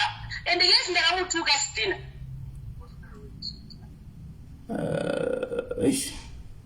but anyway waita akoni kutaurawo zvako wazvichenesawo nokuti naisoti kweiwo koi ndeipi futi ndeipi havatontinetsa kuti makuwa acho saka anyway pakanaka waita hako enji wazvichenesa waita hako right so you see guys kuti sometimes tingati kudini handina side dzemunhu ndataura nyaya sezvairi handika chekutanga uyu kete achikopotanisa rekuti Selina she was not wrong truly speaking zvaataura kuti pakanyogwa apa muchizeti makasheya unotoziva kuti ndinhingi akanyora wandakaudza naye handitomazviona but Selina I know you're going to watch this live my sister it's not cool Selina as much as I know rega ndichonge ndinowaudza nyaya yakulive rega ndichingwe address hapano anditika Selina you are much more older than even vese vari kutaurwa apa vese vari involved apa iwo ndiongadori kupa vana ava direction uyu ngada uchidzora Keti kana paanga openga achituka mai vake iwe ndionofanira kunge uchitodzora kuti aiwa Keti azvinzarwo but kana uchikuchidzira moto nezera rako Selina kuti vanhu va destroyane sezvizvi then hazvichana kids. Kana uchitora maaudio uko kunonzi kuva muri kuisland muchisenderana vari kuSA, then hazvizonyatsobuda. Aya ndo makuhwa kai, aya ndo makuhwa aya, aya ndo anonzi makuhwa. First ndingikiri grade remakuhwa izvi. Inangu saka ndichara kuti guys nangu handidi vanhu kuinbox. Kana uchiya kuinbox wangu yauchitaure nyaya yako, usandivigire nyaya dzevanhu kuinbox kwangu kana kuti kuwhatsapp kwangu. Handidi, usandivigire nyaya dzevanhu, handidi. Ndakazvitaura izvi because zvinoitika nezvokudai sedzimwe unogona kuvigirwa unokandirwa nyaya zveshuwa. Handiona hauna kana kukomenta kana kupindura zvakadatombokomenta maybe waignore. Handika munhu akukandira yeye kana idhimoni remakuhwa anodzokera nerivhesi, unosvikotaura zvimwe zvaanonotaura uko. Hanimaona uye ari kuudzwa haachagoni kuti akukonfranda akubvunze kuti nai nyaya ndiri kuzwa omhanya kuti ndakaitigwa makuhwa. Asi tora vanhu munhu auya nenyaya utore uya makuhwa muunganidze vanhu apa, chokwadi chinobuda pachena. Kana vaita makuhwa unganidza nai, alright, indakazona ningi iwe kodza ningi zvakati iwe kata ningi gwari chokwadi chinobuda pachena. Ukatozona kuti vamwe vanhu vari kuita nemakuhwa haana kana chakataura kana guys munoziva makuhwa makuhwa chinhu chakaipa sikana. Makuhwa chinhu chakaipa veduwe. Sabina usamboninyepera handina kana kudhera ndakambonyaya newe kana guwa kana wani. Sabina usatomboninyepera handina makuhwa. Sabina ndakaita makuhwa newe kudhara ungade wakanguri wazama kwakazvisa kunonzi kulive kwakoko. Usatomboninyepera zvako Sabina, usatomboninyepera zvako. Handina mbva ndakaita guwa newe. Nyaya dzako waitaura nyaya dzako iwe ndozvawauya chindudza. Knowing Sabina guys ndakaita guwa neSabina ndemusina kuriona kudhara imimi V11 rakapostwa. Ingade musina kuona V11 rakapostwa imimi munomuziva Sabina. Munomuziva. Ingade rakapostwa V11 andina kumubva ndakati anditomboiti. Uyu munhu aisangilike pakomenda Sabina ndokuda kutozokublock. Ndikuda kutozokublock because uri kubhiliva zvotobva naSabina anenge achiita majokes ake mucomment section. Sabina knows the root truth. I never. Sabina, yes, we talked a lot. Vanhu makandivenga muchindivengera Sabina mozviziva. So many people of you hated me muchindivengera Sabina usho. But inini handijaje munhu guys, handijaje munhu and handivenge munhu. Indaitaura naSabina sokutaura kwanomwetawo nemiwo mese. Hanimaona but vanhu vakanda some would come nemamessage handinambovhera ndakamudza iye Sabina wacho not even one day kana kumusendera mascreenshot not even to Sabina ona zvekutaurwa nevanhu vamwe achitoniiona usina nemunhu uyu zvikazo and ndichizwa a lot of things but naingotaura kuti veduweka inini it's not for me. I'm not a judge handijudge because neni wanzoti ndakatomirira kujaji wawo. I cannot judge. I keep on talking naSabina but never zvemakuhwa. Never zvemakuhwa. Sabina would come and tell me nyaya dzake. Sisimeli ngatiite skiti yekudai sisimeli ngatiite handi Facebook toconfuse vanhu tosvika ndodai achita maskiti akai pamwe anenge achinituka papai ndinchizviziva kana achita maskiti achinanga mutuka Sabina dzimwe nguva aiti ndachizviziva kuti anenge atondudza saka ndakwenda ibhanta ndondowari mukoma wangu sachori serious. It's called bunting. Mina ndinde kunokubvumburudza ndoti ina handidi game rako handifariri Sabina but Sabina you can't stop yani mozviziva ndichimuzati handizvidi game rako Sabina rakuita because kuna vanhu vanobhilira zvaunongochitaura kupage kwakoko handizvifariri mubvunza yani mucomment section ndikati handizvidi Sabina asi Sabina uchingopedza kuti handizvidi Sabina would go onobaya live button rake ndosaka mamusingandiwani kumalive aSabina because ndinenge ndatomurambira kuti usaenda kuita malive emabunting ako anopinda too personal. Bunting yacho handizoihwisisi nokuti inenge too personal, too deep zvokuti vanhu vasingaziva ndofunga kuti ichokwadi chiri kutaurwa iwe uchiti ibhanda. Saka nangu handizvidi uchingopedza kuti handizvidi Sabina utomanya kunoita live yake handimazviona but zvokuti akazoti dai Sabina ane maaudio checho kudhara dai akangura maplayer and I challenge you kuti kana une anything poster. I'm challenging you post. I don't nyaya munhu vanotamba naye vanouya kuinbox wangu vanozviziva kuti simeli havadi nyaya dzevanhu. Selina Sabina is a comedian. Kana iwewe do you really think kuti nini Keti handimutsuri? I think you're kutsura Keti now. You are not even kana chimutsura but chero chimutsura Selina. You are not fit to kutsura Keti wewe. Let me be honest with you. You are not fit to kutsura Keti wewe. Selina. Because how can you take my audios ezvozvo kwaenda ndichipa Brenda kuno kuSA iwe? No, but you are not searching in a Brenda we were close. But so you see kuti Grace now we are questioning kuti Grace akatra phone yako akatra audio. There's now a big question mark there. Kana ukagona kusendera Brenda kuSA? No, No, listen. Ladies of Ireland. Ladies of Ireland and the Syrian that I sent.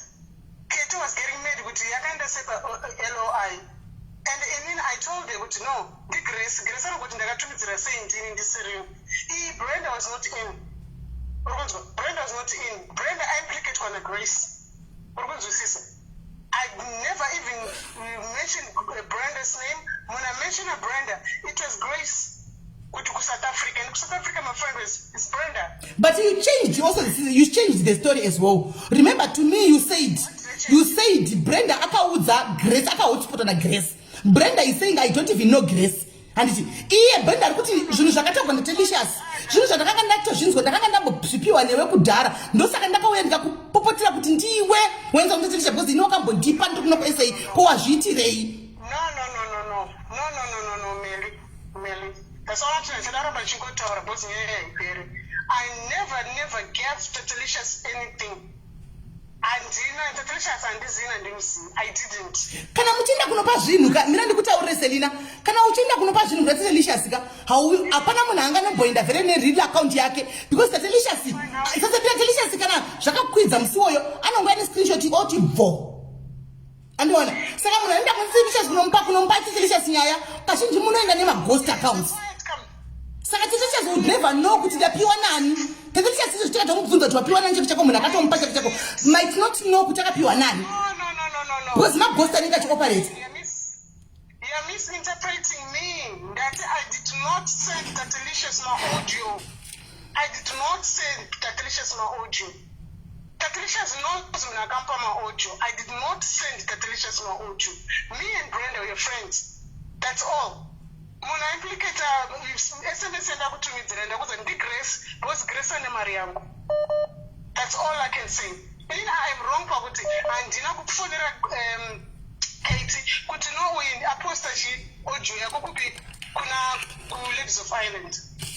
Any right you going to blame Ipapo and Dina Kufonera, Pandiso Shakaitika.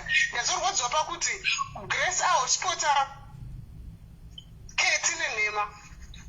The series because I didn't. Brenda will just leave her aside. Because Brenda implicated one Grace. Because Grace was busy putting Kate. That's why Kate lost temper in Zuru. We spoke about it. I didn't want to clear my side. But that's because I don't blame you, Meli.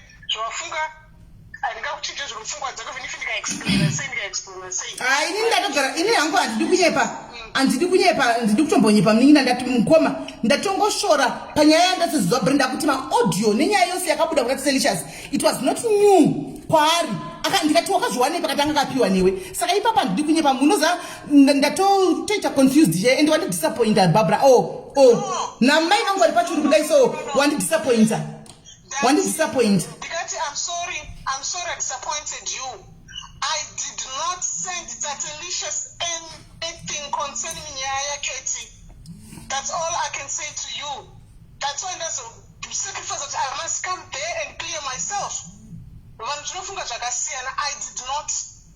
And those things were circulating. Whatever information I got on the Telicious.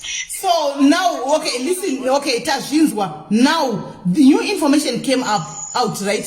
You gave Brenda my audios nechichi. Did you apologize to Katie when she was here? You dropped off Kati. Did you apologize to Katie? I was friends with this one.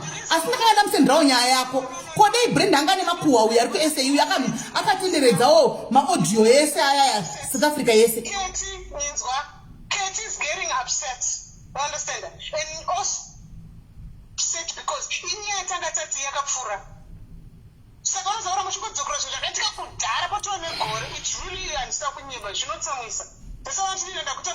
but even Samisa Kudaroka, I think Chingo Barbara. Indandri inini iwewe. You know what I was gonna do? And the kunye perim komo. You know me. Indandri ini iwewe. Ndaito we ndo that chiketina.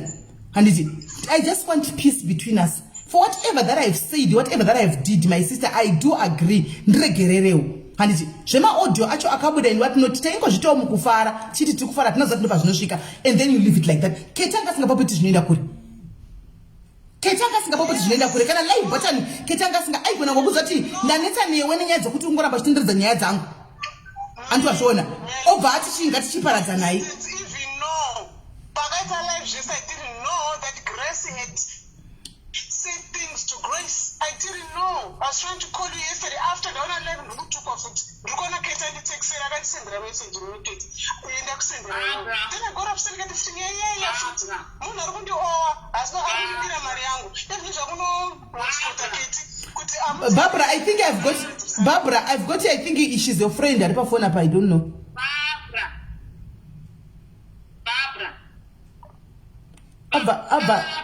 Abba ayenda ayenda Sisi Meli iri ndo rinonzi first grade guwa iri taura ako muningini Sisi Meli taura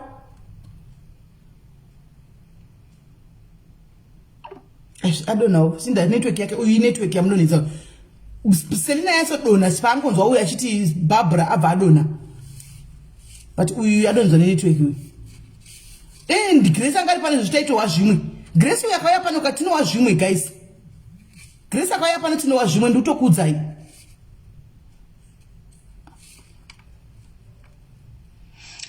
Hello sis Mary what did I tell Hello? Hello? Hello? Kola hello? Barbara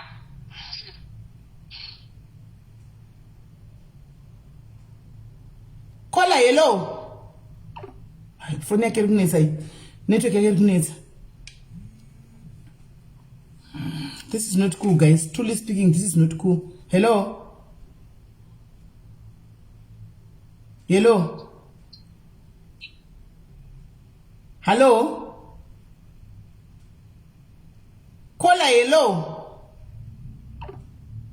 I think network yake iri kunetsa. Guys, aramba chingofona but phone network yake iri kunetsa. Iri kunetsa we network yake. Hello? Hello? Hello? Yes, takunzwa manje. Hello? Hello, true kunzwa? Hello? Sisi Meli. Let's not tell each other lies, yeah?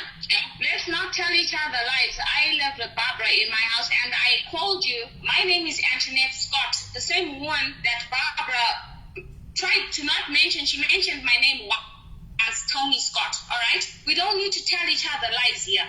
Let's not tell each other lies here. I hate this type of shit. Sorry, everybody. Okay. Let the truth be told here. Everybody has a password. Everybody has a password to their phone. How did Grace get the password to Barbara's phone that she left on the bed? Seriously. If you didn't discuss this shit with Grace, how did Grace get all this information to put it on LOL?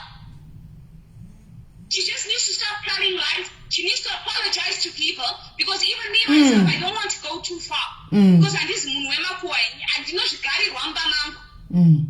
in my house, and for me to be speaking on live on Facebook, this is a disgrace to my family.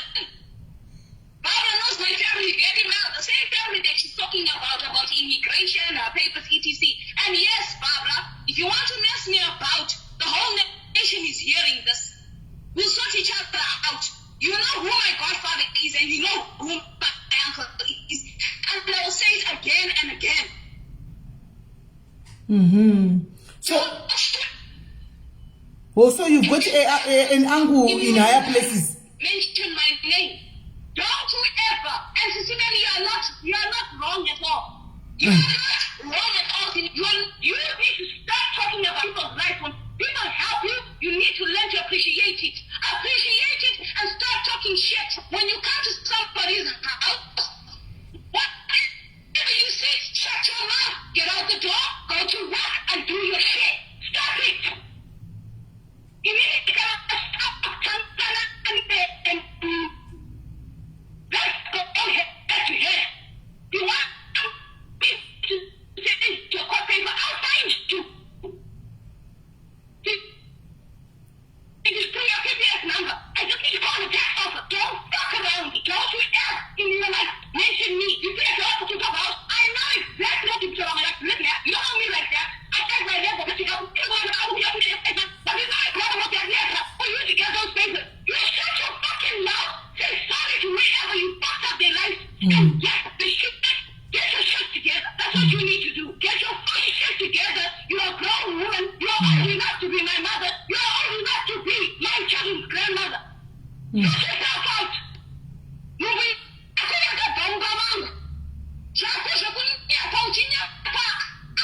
down left and right. Shut it down. Know where you come from. We are all here in diaspora to work. Not Kwitirana Makua. We are all here as sisters and brothers. Yes. Yes. You won't make me sick. You can't make me sick. I'm sorry, Sister Mary. I am shouting. No, it's okay. It's okay, my sister. Pour out your heart. Pour out what is in your heart. Pour it out. Yeah. Repeat somewhere. You know somebody like Barbara that is a fucking narcissist. You are the type of people that my nephew went and killed himself. I lost my nephew in April. Because of such people like you.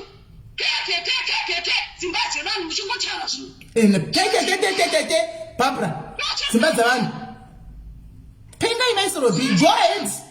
I swear to you, if you fucking say my name, this is a warning to you. The whole nation is hearing. The Zimbabwean nation is hearing, and I am speaking in English. There may be dozen people, but I know. Oh! You see, there must be times in this island.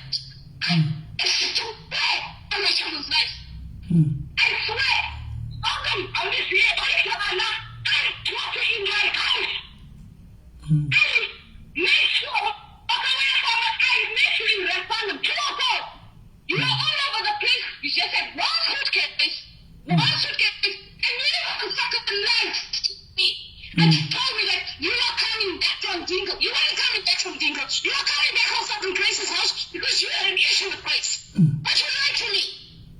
You were so late ahead. Anytime I was going out or going to do shopping and all that stuff, you were busy talking to Grace, telling Grace that I am using you to mind my fucking kids. Excuse me, Miss Lady. I pay 2,000 euros for my fucking rent in this gap. Alright? I get you. I still even fought with the social welfare, which, by the way, you owe 500. You owe 500 to the social. The social has been in my fucking house looking for your ass. So you fucking sort it out. Because if you don't sort it out, you'll be hearing from me legally. So just fucking shit out and stop telling lies. Stop taking people's stories from house to house. You messed up people's lives. Stop it. Say sorry to the people. Say sorry. What's wrong with you? You're a fucking grown-ass woman. You got kids. Stop it. Listen here. You even went as far as Antoinette Scott. We need to have a quarrel. You need it. But you don't tell her drugs. Okay? What do you want to do? Okay. Mom. Oh. Shut it down. Shut your motherfucking mouth. Put your head down. Put your head down. Put your head down. And people work. We're all here to work. People in South Africa are also there to work. Yeah. Sorry. Say sorry. Sorry, Sister Mary. Okay, I didn't tell you. You should with bank statements, your certificates, easily. If you don't mind, you can have you know peace and sorrow. Hayo makara dana pisa home sorrow jishu. Makara dana pisa sorrow. What's on? And listen, sorry, Sister Mary. Go ahead. Pour out your heart. Shut the fuck up. You don't deserve it.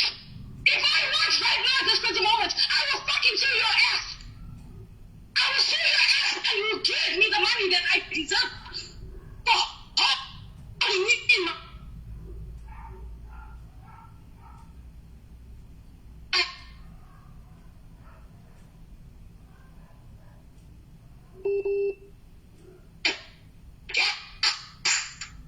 I need to get jump kill. I'm taking notes. You said to Sister Mary, shut it when I'm talking. You said to Sister Mary that you are paying Grace 50 euros a week through your bank. Girl, I got your bank statements. And there is nothing that says that. The only truth that you told was that you paid for student accommodation, which was 50 euros. And don't get me going. Don't get me going. Shut it up. Social shut Shush, Barbara, shush. Don't take stories from people's houses to other people's houses. Shush. Barbara, come catch me today, tomorrow. I'm not afraid of you. You know where I come from. Come.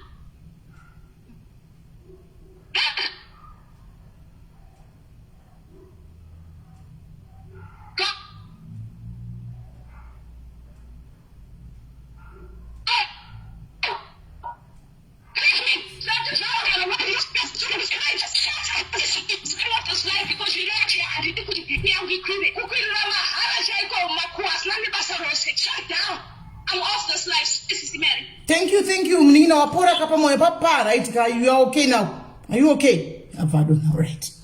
Right, Barbara, this is what you get kuva na vadiki kana mkaita makuwa. And not Barbara only. Vakadzi vese vechikuru vari comment section. If you do makuwa, this is what you get from kids. Izvi kuitika apa izvi. This is what you get from kids.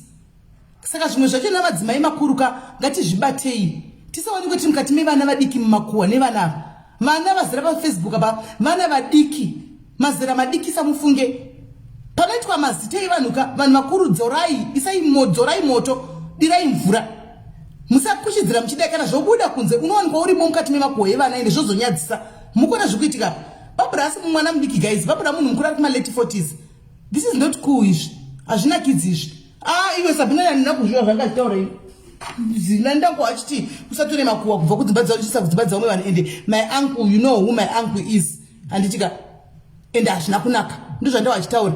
Nyaya dzemakuwa idzi vabereki ngatisiyane nenyaya dzemakuwa. Hello Kola. Sesimeli. Masero se. Inyoko keti ngasiyane naye.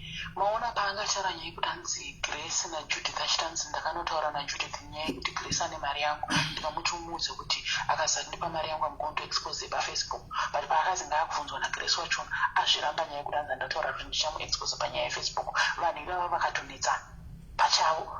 Okay. Anenge achingoita makuwa, she exposed herself. If you remember very well, pautaura nyaya yekudanzi vakazoya kubasa watoda akandibvunza ndikazviramba but anga achitaura iye earlier on kuti ndakanoudza Judith kuti ndichanomuexpose pa Facebook. No, but and I like munozama wakamboona Kola wakamboona uchitora umwe munhu uchimisa pane imwe level usingafungiri kuti ndozvanoita. Like you see the way she speaks, she's very calm. Kana shara newe ari very like humble. Andunomuona. But I was so shocked zvapa zvabuda zvese zvapa. Hauna kunzona kuti wandi disappointa because ndandisingambomwisi koko. Ndandisika even pa inesera na Kate chitikana Kate nengoti inyaya dzeubhuru hwavo pa our friends anozati masquabbles anomboitika. Nengoti inyaya dzeubhuru hwavo. But zvazobuda pa manje apa and atandidisappointa zvisingaiti. She's so wrong and that one to say so zvaari kuita kuti she's so wrong. Why ari kutupa pari kuya mumwe munhu anenge ada kutaura nyaya why she tripping. Haasi kuda kuteerera haasi kuda kuudzwa kuti you are wrong. Haasi kuda kuratidzwa kuti aiwa but apa uchikunota unosvika. But she had a chance to fix everything. Vanhu vese vakaitira nyaya she had a chance yekungoti vedu sorry. Unoziva vanhu hapana paimboenda nyaya kude yangu yakati vedu sorry yenyu mufunge kechindiregererawo vedu vanhu vese vakavari involved ndiregerere usati nyaya yanga isingaende kure because tatisina chekutaura munhu anenge auya akatokata but yasvika patasvika because anga achita nharo achiziva kuti zvipande zviripo mucloset handiti somebody is going to come and open that Pandora's box and the Pandora's box rakavhurwa naBrenda.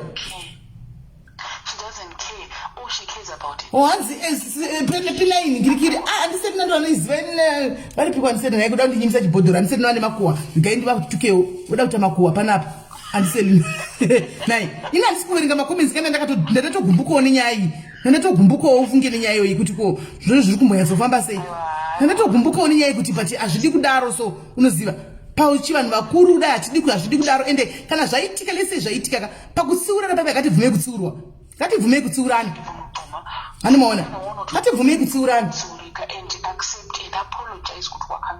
exactly handiseti nayo yamundisirawo zveningikiri mundisire paper apa ndoda kutengwa chibhodhoro changu munenge makuitawo makuhwa imi muyamise paper lapa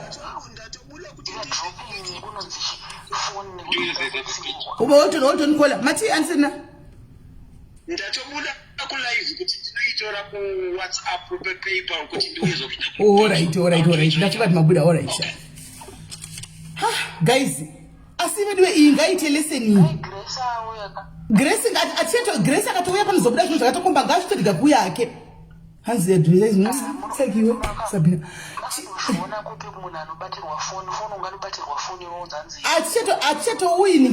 atichatombotori Grace akauya nyasha iperi indazvandatozoona nyasha ichatoperi ipakatozobuda zvimwe zvekuti vanhu vakatozotanga kugwa ina ndipo pakuguzanisa vanhu saka I think zvatanzwa zvakwana ende sorry ako Grace kakutata kutokuti Goliath niye kutatawa kuti gumbo size 11 sorry ako Grace katitokuzivi tata totaurawo kuti Goliath titokupawo nikine notatawa zvegumbo iri nembama rezimbama ratagwa iri asi tatoda pa hauna kuya hauna chawambokanganisa azviti Grace sisinele Maria Selina nditombofandamu zvabhadharana nekumutaura kuti anzi ane size 10 bhutsu yemazimuko ake yeGoliath zvabhadharana ndirina ndifenda akamupa mari yake zvinenge zvatobhadhara ungawazontaura plus ndiye adara tisistadara ndiye ataura zvaGoliath isazeketa kutedzerawo zvataura angachiti Goliath ubva atanga kuziva 9 dai akazopuwa mari yake akasatopuwa mari yake zvabhadhara nekumutaura kwake angachita pano paFacebook ngaakure mukadzi mukuru asinganyari.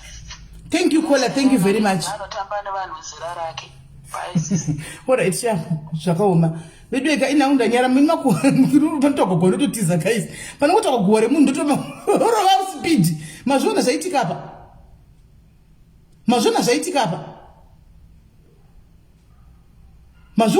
apa. Azvina kidzi zvakadzi vakuru mukuzvona.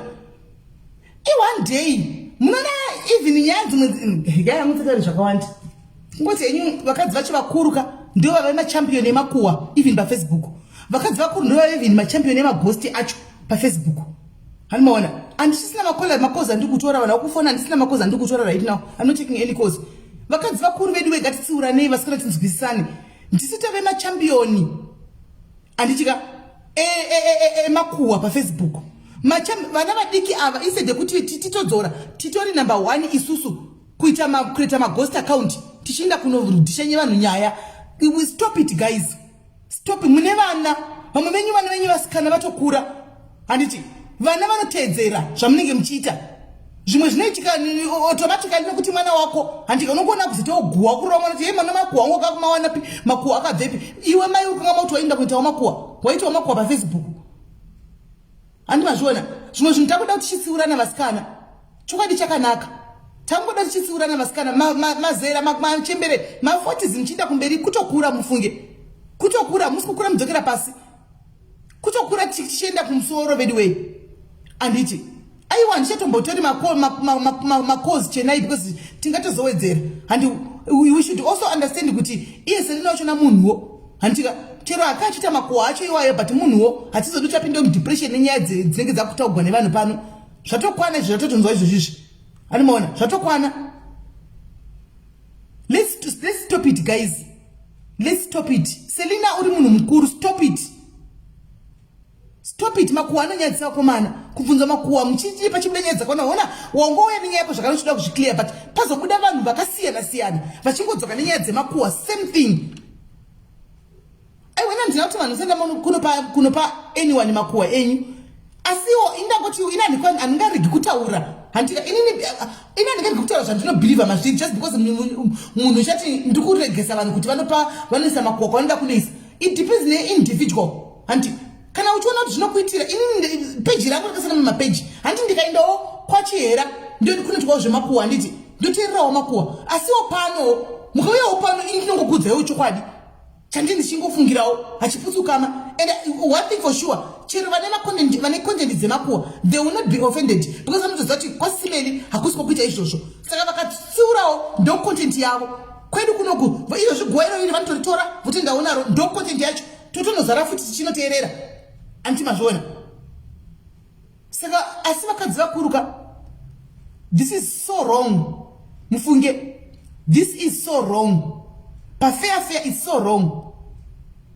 Nyaya dzenyu dzevakadzi vakuru dzokunokreta maghosti muchidini mudini ene ndadzidza chimwe chinhu 1 pano ndadzidza chimwe chinhu 1 pano muri kuona kuti angachite mutana munin'ina nemukoma naketi selinawe asi kumaghost group kwenyuku kuri kunzi zvendo vainda zvavachinoposta ikoko vakomanaka saka tinoseka vanhu vatinotinyora vanenge vakapfeka maghost uko vanhu vatinoseka navo ndofunga muri kubata lesson pano muri kubata lesson panapa vanhu vatinoseka navo vachitaura sisimeli I love you every day achitokuisira paypal yake $20 apa kuti unotenga amarula anoenda kunokunyorera posta chikushodha neghost ibvai mangodzidza ipapapo mugare patopabata ipapapo haimona ndo zvatiri but zvakaipa sereke chinhu chakatoipa kubvuma kushandiswa nasatani kudarika kwakatoipa uku ndo kunonzi kubvuma kushandiswa nasatani zvandakambokudza kuti satani akauya netende rake neshiraini yake akaisa pafacebook. Now you are believing it. Makuzviona hakuna chinhu chikushandiswa nasatani pano pasocial media. Hatichavhunukani, hatichatyanani, vana vadika vasina respect, vanhu vakuru hatisina respect. Takungokwabvurana tichienda vana vakuru havasina respect navana vadiki. Anongoti gwa anongopinda kungari kupindura hameno kuti ani pachandoziva munhu wese mukuru should be respected. Isusu vakuru to respect vana vadika. We don't cross their path and even they don't cross our path as well, and then we stay like that. But now comes ndakona Satan ari kushandisa vanhu paFacebook ndoda kudza ichokwadi. Look at what is happening on social media. We are hiding behind the ghost account, and it's true. Hiding behind the ghost account kuti ndakunotuka ningi. Endo kazonyatsa kuziva munhu ari kutuka anenge ari mwana wekuchiro katasa nongoti mari ndiregerere mwarika revenge is yours. Anenge ari mwana mudiki zera remwana wako. Ma 20 zai, ma early 30 zai anenge achiita izvi. But ndoziva ndechekuti one day ukachera gomba rako unenge wazvicherera. Ukaita chakanaka wazviitira, ukaita chakaipa wazviitira. Kana chaunodzvara ndo chaunokohwa. Ndo chokwadi guys, talking from experience. Chaunodzvara ndo chaunokohwa. Takambodzvarawo, takazenge kukohwa. But I'm so glad kuti nini hangu Mwari vakandipenyera pachiri padhuze. Zvakaenda kuti akama auya rega yachingodhilawo neni zvipere. Andichimaona. It's wrong guys, let's leave it, let's stop this. Vana vadiki vari mucomment section umuka. Zvimwe zvinhu munozviunzira munyama. Nifamba muchingotukana nevanhu vakuru vamusingazivi. Uchingoti nini kuhotspot wakutorwa kwakuya wangona munhu auzivi zvaanogwa take kufamba nazvo kuti spread the gospel rekuvenga munhu wasingazivi. Zvimwe zvacho you apply cases in your lives nezvinhu zvamunenge muchiita.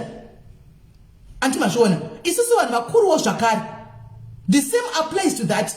Ndaona nyaya yemwana mudiki nyaya dzedating ina ndisisimo dating game iri handimo ndakabuda mazviri kudhara ndakutomhanya nenyaya yemwana uya kunge zifu zvine chekuita neni. We bring cases in our lives. Zvimwe zvino vakuya chiti ndikutsvagwa nganga inondibatsira. Hakuna nganga inogona kubatsira. Unofanira kuzvibatsira wega. Zvibatsire wega iwe. Nokuti ndiwe uri kufamba uchinongonyana nevana. Ndiwe ufamba uchinongonyana nevana vadiki. Uchinotukana nevana. Kana vakadzi vakuru maona kuti you can't amugone kuti muzvibate pane vana pavanenge vachita zvavanoda. Vana vatikwanisa kuvakondora paFacebook apa. Haimozviziva. Gara wangorika kokuinda paanenge aenda ukaona ngotanga comment dzake dzekupenga ingwenda no block usapindure ndokungozvichengetedza chimiro chako nokuti ukadata take nemazera ana evidence ayi mukadata take nemazera evana vakazara paFacebook unongonyadziswa ndiwe iwe ndo unongonyadziswa iwe vana vari kukura they've got nothing to lose ndochokwadi ndofunga pane vanhu vakamboya vakawanda vana madheza anainzi ndikuitigwa live na evidence chitukwa ndakapindura muromo vanozviziva. Ndakapindura muromo kuti but mungayazvonisa zvitogwa na evidence. How old is evidence? Nomuromo ndakapindura. Ndikati how old is evidence guys muda ndidii? Alright. Rega lete talk. Muda ndidini? She's only 25 or 26 kana ndakamutarisa handitika saka ndinenge kuti ndikapindura pana evidence lete talk. Achazongonyarira ngozongona ko munhu ototi ngotaura zvasingatopinduri. Handiwana ozongota oga ndisiyei. Handidi muda nditaura kuti kudipa musoro pake nokuti mwana kwandiri nje ndikatomona ari ndamudzuka panditomsii nokuti abva kundituka anditombomusii ndinotomira naye. Zvinhu zvamukutotaura izvi ndezvenyi plus no Facebook mamuda ndataura nezvani nhasi mamuda ndataura nezvani. That's when I stopped everything. Nokuti ndakana kuti sometimes kubuda pachina kuri right. Unenge wanzwa nokuingwa mu comment section. Unenge wanzwa nokuingwa mu comment section. Uchingoudzwa everything watukwa ndidini alright and saka mwana ndichise ndimuura here mwana wangu takana ndakamutarisa ndimuurayire ndotora banga ndogura musoro. Come on guys, handizvo ngatingorespekta iwo kungorespekta wo right vana vacho ivava isusu kusangoenda kupati yavo handimaona togoda kuva crosser handika iwo they will never cross us too vanongoti konmai ava hapachenda kuvatadzira saka ndotaura kuti udine zvavo. It's wrong guys, it's wrong. Ngatisanei nazvo guys please. Sabina ndiwo munhu mukuru iwe tekina na evidence vana vadika kutozama kutoiti umba upenyu hwavo neyo Facebook iyoyi. So Sabina iwo kada kutekiteki nevana na evidence ava vana vadiki hauoni kuti iwo ndori kuzvibvisa chimiro naye Sabina chero ogara kusina chimiro chachona but uri kuzvibvisa chimiro mo. Azvingona kids Sabina plus azvingoiti man, azvingoiti. Sabina comment section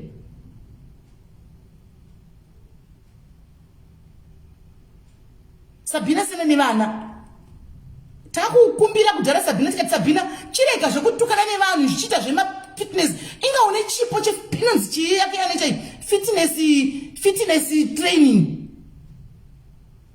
fitness training yaanoita iyi hanimona fitness training yaanoita tikati iwe Sabina ichiita zvefitness sena nezvokuchingonyonyora vanhu chingoda kuti vanhu varova nemusoro vakwizane vanhu Sabina nokutemesa musoro mozviziva Sabina nokutemesa musoro mese mukapusa munotemeswa musoro Facebook esera Sabina kana musingamuzivi. Vana evidence they are building their life, vana vari kubuild a life yavo. Let them be, regai vapombonoke vaende, regai vaite makuwa 24/7 takabva nekuwa zvishamisi izvi patakazochinja isusu takachinja tega tina kutumwa nevanhu. Musiye yaite makuwa icontent yake evident ingava makuwa akazara kwese kwese. Kune vanoita makuwa vana America kupi variko vana Ellen DeGeneres anoita makuwa vana Wade Williams anoita makuwa anditi mulete be musiye yaite makuwa ake. Asi kana woya pano ndikukuziva vanhu vakuru kuti aiwa makuwa akashata. I'll tell you kana enda kwa evident uterera makuwa kana moya pano ndokuzati makuwa anouraisa to Facebook ndochokwadi anmona ndochokwadi kana moya pano ndokuzati guwa rinouraisa sikana one day anmona kana enda kwa evident ndotofa kuti sama life nema life story yoti saka ndoko tutowirawo guwa ikoko muri kuona balance yacho naka. Siyai vana vavaite life dzavo. Sabina siyana kuita tek nevana. Siyana nevana Sabina. Siyana nevana. Vana buba hanisi bugu atile giteta piwa mazera acho ndonga ndakadisana na bubu ini ndomisana na bubu 2020 bubishi 29 nditomisana na bubu ini kutoti ndikutogwa na bubu kama ngekana ndimiwo ini ndotodzora mukana bubu pai muvunza ibubu pai tukana nevana chita malive yake ndindaifona ndichidisturb kuti dona ndichidisturb kusvika adona kwazuva chekoko mpamuna ndicho chiti musandifonere ndini ndinenge ndichifona dona usataure mazita evanhu usataure zvinhu zvavanhu dona. That's what I do. Haipana kuti tise tibve tatokuchidzira zvinhu zvisina basa tichidini no. And the content ikaita 1 pa Facebook haina kids. Tise tikaita content 1 yekuti tese tikuita content 1 apana kids chepa Facebook pachona. Saka varegai vemakuwa vaite makuwa ana maibesa ana evidence musiya aite makuwa ake. Anditi vanoitawo zvechechi movasiya voitawo zvechechi dzavo.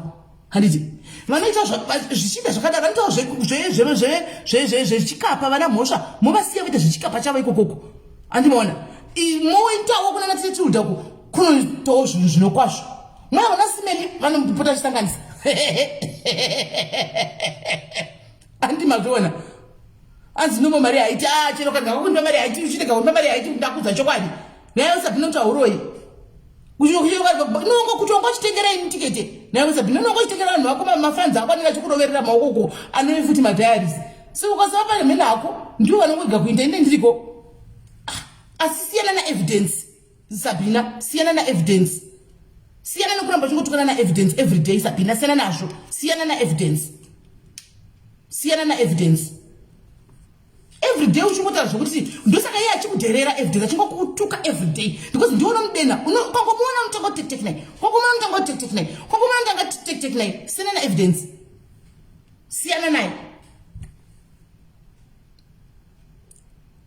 naye ubva wasiyana futi nechichinyuwani ichi chiripo ichinodza swagalicious siyana na swagalicious futi Sabina usatagete vana vadiki swagalicious aichema ndakamuwa achichema palive musuno uyu nezita rako achiti Sabina chichichichi siyana na swaga siyana na Sabina na evidence siyana nevanafa vana vadiki iwe ita zvamasimba tazvamukoma masimba siyana futi Tatelicious Sabina Tatelicious haana zera newe futi vana vana Tatelicious haana zera newe siyana na Tatelicious siyana netimu iro riri revana iri siyana naro iwe itazve fitness trainer toda kutona una takafuta toda kugonda tijimise tisionde siyana nezvehondo aiwa Roxanne Green inandidaro manje andidaro Sabina remember ndinotomudza hana zvanombonita zvima apakati yake anenge achitikwa ndorova nema apakati kurova kupiwa unondorova mufoni ndotomutsiura muningi nawo mukaedza Sabina nokuti mudikiwo kwandiri ndotomutsiura kuti siyana nevana Gurundoro hasi munhu mukuru ya hasi munhu mukuru Gurundoro mwana mudiki uyu kungokura kwapanhikikiri chete kungokura bhodhi dzavo hasi munhu mukuru handai celebrate 30 years apa musuno zvoti ngati kukura ikoko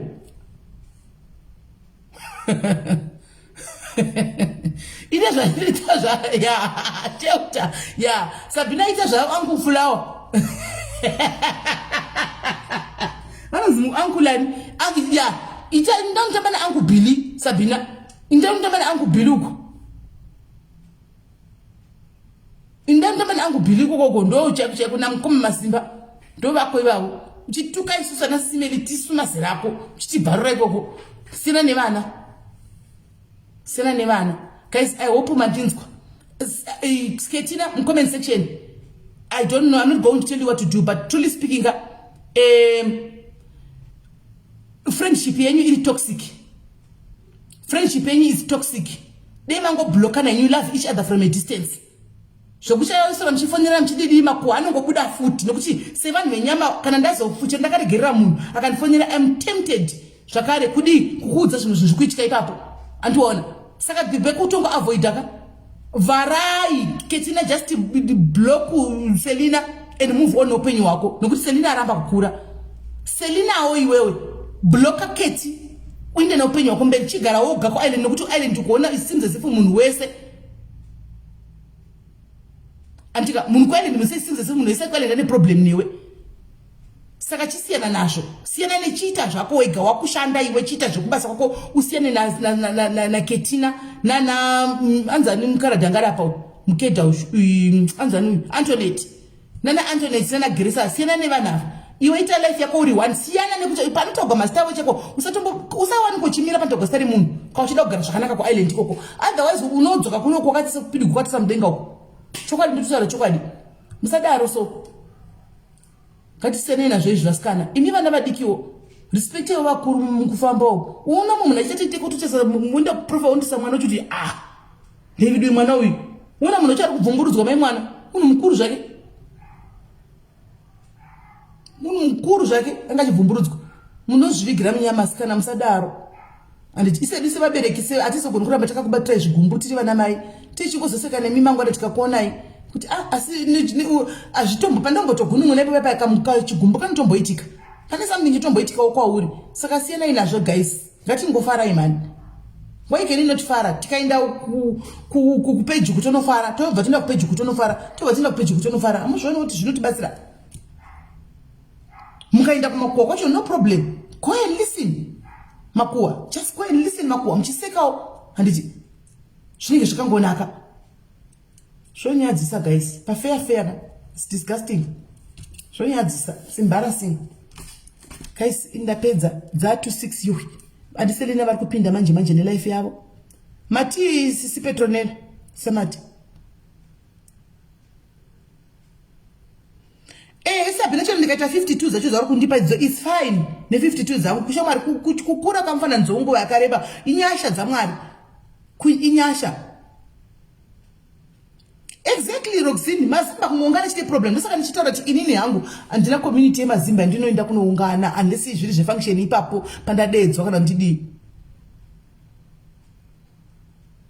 atisikura mapetonela atina mboto vanhu vakuru seta life isu wamboti vanhu vakuru ngavita life namboti vanhu vakuru ngavita life ndatiwani ngatite life but ngatizivei patinogumirawo handiti ndizowani kwa iwewe petonela zera rako chitukana nezera remwana mudiki woti ani 24 zera remwana wako zvandikureva kuti achizopi chimiro chakanaka achizopi chimiro mulore vana lore ni kupachena vana ndonga ndichitomiridzana naye kuti tek naye haibudi kiti vanhu vakuru tiri pa Facebook inga tiri kufara wani tiripo tiri kufara wani pa Facebook asi kuona vatanga vana vadiki kuti vakuuya kuzoita kunge zvatumwa pa comment yako just block and move on.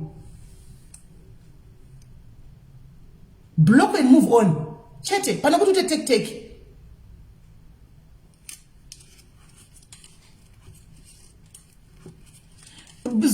Party 3 haichaiti guys. Whenever any time 5:45 haichaiti and still never kupinda manje na 7. Party 3 ndo yana mangwana manero. Ndokugira mangwana manero party 3. Ndo yana mangwana manero party 3. Asindati mangwana maskati na tukofu guys. Mangwana na tukofu maskati ndati musakanganwe. Kwanza munotukire simele elsha daiba wili andina kutukwa ndikungotaura wani ndakuti ndindatukwa ndikutaura zvakashitika pano ngosipo here pa live yatanga usipo pane vanhu vangari pana pandiva tiri kutotaura including nesusu vacho hanzi inoti move on hondo ningatotanga amen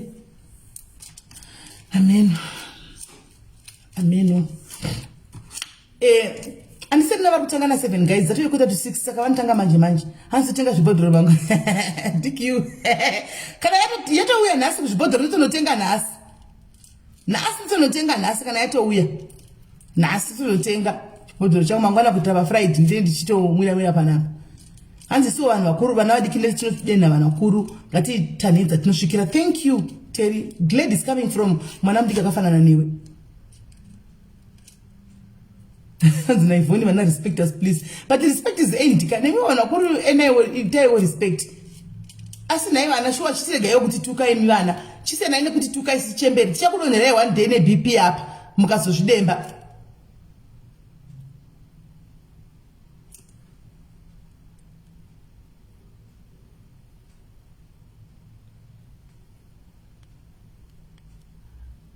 Anzine uyu meli pane vanhu vaikuti vaikunyeya vachiti unonwa mukana kunge chidembo chakaora indanodza vanhu vavo kuti maita mistake magezera ndinoita so kana muromo mangu hamunhuwi bvunza vanotaura neni mudhuze vanondiziva handitombonhuwi kana zino kana muromo so apa kana vanhu ve vaitodaroka vari kuti ndanoza vanzi muri kurwadziwa neni mukaradziwa neni hamupore ende kunyeyiwa kunotonyeyiwa everyday ufunge saka rega vandinyeye. And no one can say that because in andigare mu comment andigare mu community yeMazimbabwe saka wanyepa wauya ne comment tanzi vanhu vari kuti melinono wa muromo. You are lying because you will never find me pakaungana maZimbabwe. You are lying. It's a lie. It's a lie. It's a lie. Panetwa zvakawanda zveMazimbabwe aundiwani unondiwana pa function yandinoita inini. So zvokutanzi bvunza maZimbabwe zanogara mandinogara muno kuti vanoziva here pandinogara kana kuti vanondiziva here. They don't know me. Vazhinji vakutanga kundondiziva paFacebook panapa simeli hawa tikakuona ichakudai kunyepa kana mwana wemhofu anotonyepa uyo anyora izvo ari kutonyepa. It's a lie. Ndipindi mukomiti yeMaZimbabwe ende iyo wacho wanyora imo mumcomment section ighost kai iyo wacho unogezerana neni here imbotanga wauya umira apa ubude mughost umira apa tionesana. Haugezerani neniwe ini ndogeza sha haugezerani neni zvezera rangu zvochemberi ndinogeza chaiko hautombo ine makantadi yo vazive here vanobaida kuya kuzoti kuti vakuudze kuti ukwire BP isi manje atikwiri BP toziva chokwadi atikwiri BP kana iwo munotamba neFacebook hereni munotamba neFacebook anoya kuzokuudza zvanenge achifunga iye musoro make oya oti vanhu ari iye anenge achida kukuudza. Saka inini guys chero vakatoti ndonhowadhoti chero vadzati ndona ati ndiri kutonhuhwa saka manga matii. Ndiye anenge achitodena, hakuna munhu akambozvitaura. Ndiye anenge achitozvitaura. Mutamba nemaghosti. But sorry ghost, nhasi waona handisi mumudhandera izvi ndakadarika stage yacho izvi zvokuti ndigira zvimastatement zvokuti kwai zvatogwa mastriti. Unoona soti inini ndichavhunduka zvinhu zvatogwa mastritini. Ini chai ini ndokuvhunduka zvinhu zvauda kundiudza iwewe ndobva ndazvivhunduka. Hakuna zvinhu zvakadaro. Try something else. Izvi hazvisi zvakasiwa katombonitsukunyudza kana kunditsamusana zvezvi. Ndiye ari kutozvitaura chera fe, ndiye ari kuda kutitaura izvo kuda kutuka kuti unonwa muromo. Apa ukamubvunza kuti mele wacho unomuziva here? Haamuzivi. Mele unomuziva here? Wakambomuona here? Haamuzivi. Asi uri kumuudza kuti anonwa muromo. Wakambotaura naye ayo. Saka muromo wakamuhwepi. Wakamuhwepi. Hakuna zimba remuSA rinodaro because andiende kudzimba dzevanhu. Ini ndiri munhu one andisingaende kumadzimba dzemazimba. Chero zvidii. Mubve manoudzana ikoko. Umuudzana ikoko. Ndisimeri vakati andiende. Ini handiende zvitiri chokwadi and don't go kudzimba dzemazimba unless parwariwa ndichingosvika ndichingobuda ndobva ndaenda. Handiendi kunogara kumba kudzimba dzemazimba ini. Kwanza I think igostira Sabina. Kai ndori mweguwa kai. Hanzi ndiri muHlavadi. Inzi Hlavadi. Zvakamboitika papa waiziva nyaya ndakambonyeyiwa kumadhumbo kwachindinyeyiwa vasingandizivi. Ndikatokomentawo. Pandakakomenta nachokuti kaona komenta nyaya asi ndiwe kuti uri meli wacho here ndikati ndini meli wacho wamusana zvake. Hanzi sori zimwe ndiri mukaradi. Wori mukaradi. Right guys, saka ighosti kanirumbia iwo, ighosti kana wazive angada kuzama kukutuka iwewe. Oya achiti vanhu kuti ufunga kuti ndiri kutaurwa nawo neku-SA. Saka vanhu neku-SA handina zvandingambovafungira because hakuna akambosangana neni anondiziva. Vachandiona kuHaiti nevakandiona kunonzi kuget together but hatinamboita nguva katese ndandakazvigarira uko. Taingotamba saka zvokuti kwai vanhu vaimwadoro mozonhuhwidzana kunyepa kwako watadza uye nerimwe uye kundituke nezvimwe kwete zvawataura izvi wanyepa. Pane mwari ufona ndiani? Hello? Hello? Hello? Como ufona mngonyarara?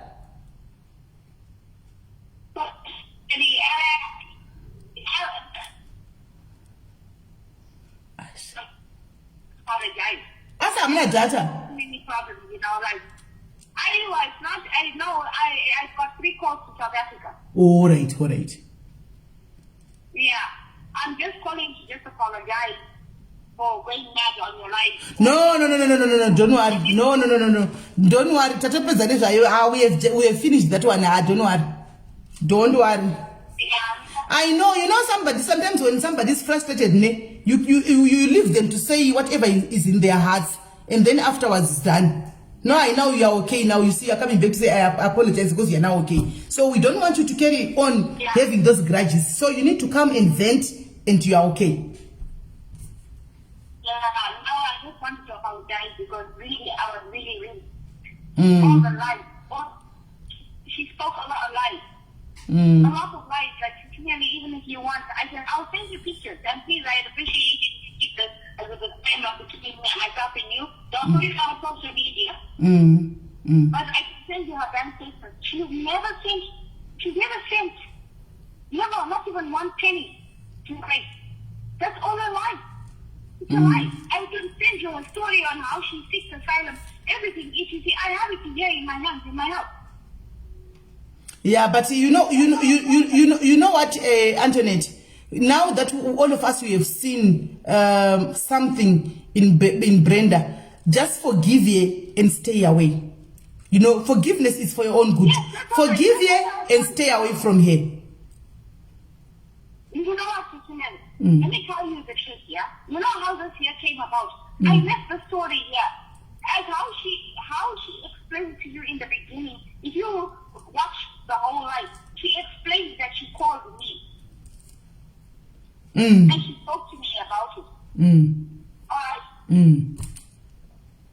Yes, I told her. I told her, and I warned her. I said, listen, Barbara, my son family is the one that helped you to get your papers. There's nobody. I've not heard of any asylum seeker. Even people were even jealous of her. But how? It wasn't 5 months. It was exactly 6 months. And my godfather can testify to this because my godfather wrote a letter. We sat down and we helped her sort out our papers. And I did that out of love. Okay. My kids when I was working for Ryan, Mama. Okay, Antoinette, no, it's okay. I think Anzi Tina Grace, they are on live. Let's go for Kate and Grace. No, that's no problem. And I would like to speak as well. Okay, no problem. We'll see you there then. All right. Okay, bye. Thank you. Bye. Okay. Guys, kwanzi kwa ni live inda kuinda guys. Chinda iti guys nona Grace Goli. Guys ndikwa Grace ndinona Grace ngikiri giant. Bye bye guys. Tobatana maneru antika. Bye bye. Thank you Vandisira PayPal. Thank you guys. Let's Vandisira mare drinky. Thank you guys. Thank you. Thank you Vandisira mare drinky. Thank you very much. Thank you guys. God bless you. Tomorrow I'll be drinking but musakangane kuona live yangu ya mangwana na 12 please. Mudzane musakangane kuona hanzi yapera. Oh, uchenjeri. Musakangane kuningirira. Musakangane kuona live yangu ya 12 mangwana. Please watch that. It's very powerful and it's very pane zvikuda kuitika mangwana. Saka musakanganwe 12 o'clock mangwana ndika. Bye bye guys. Tibatana na 8.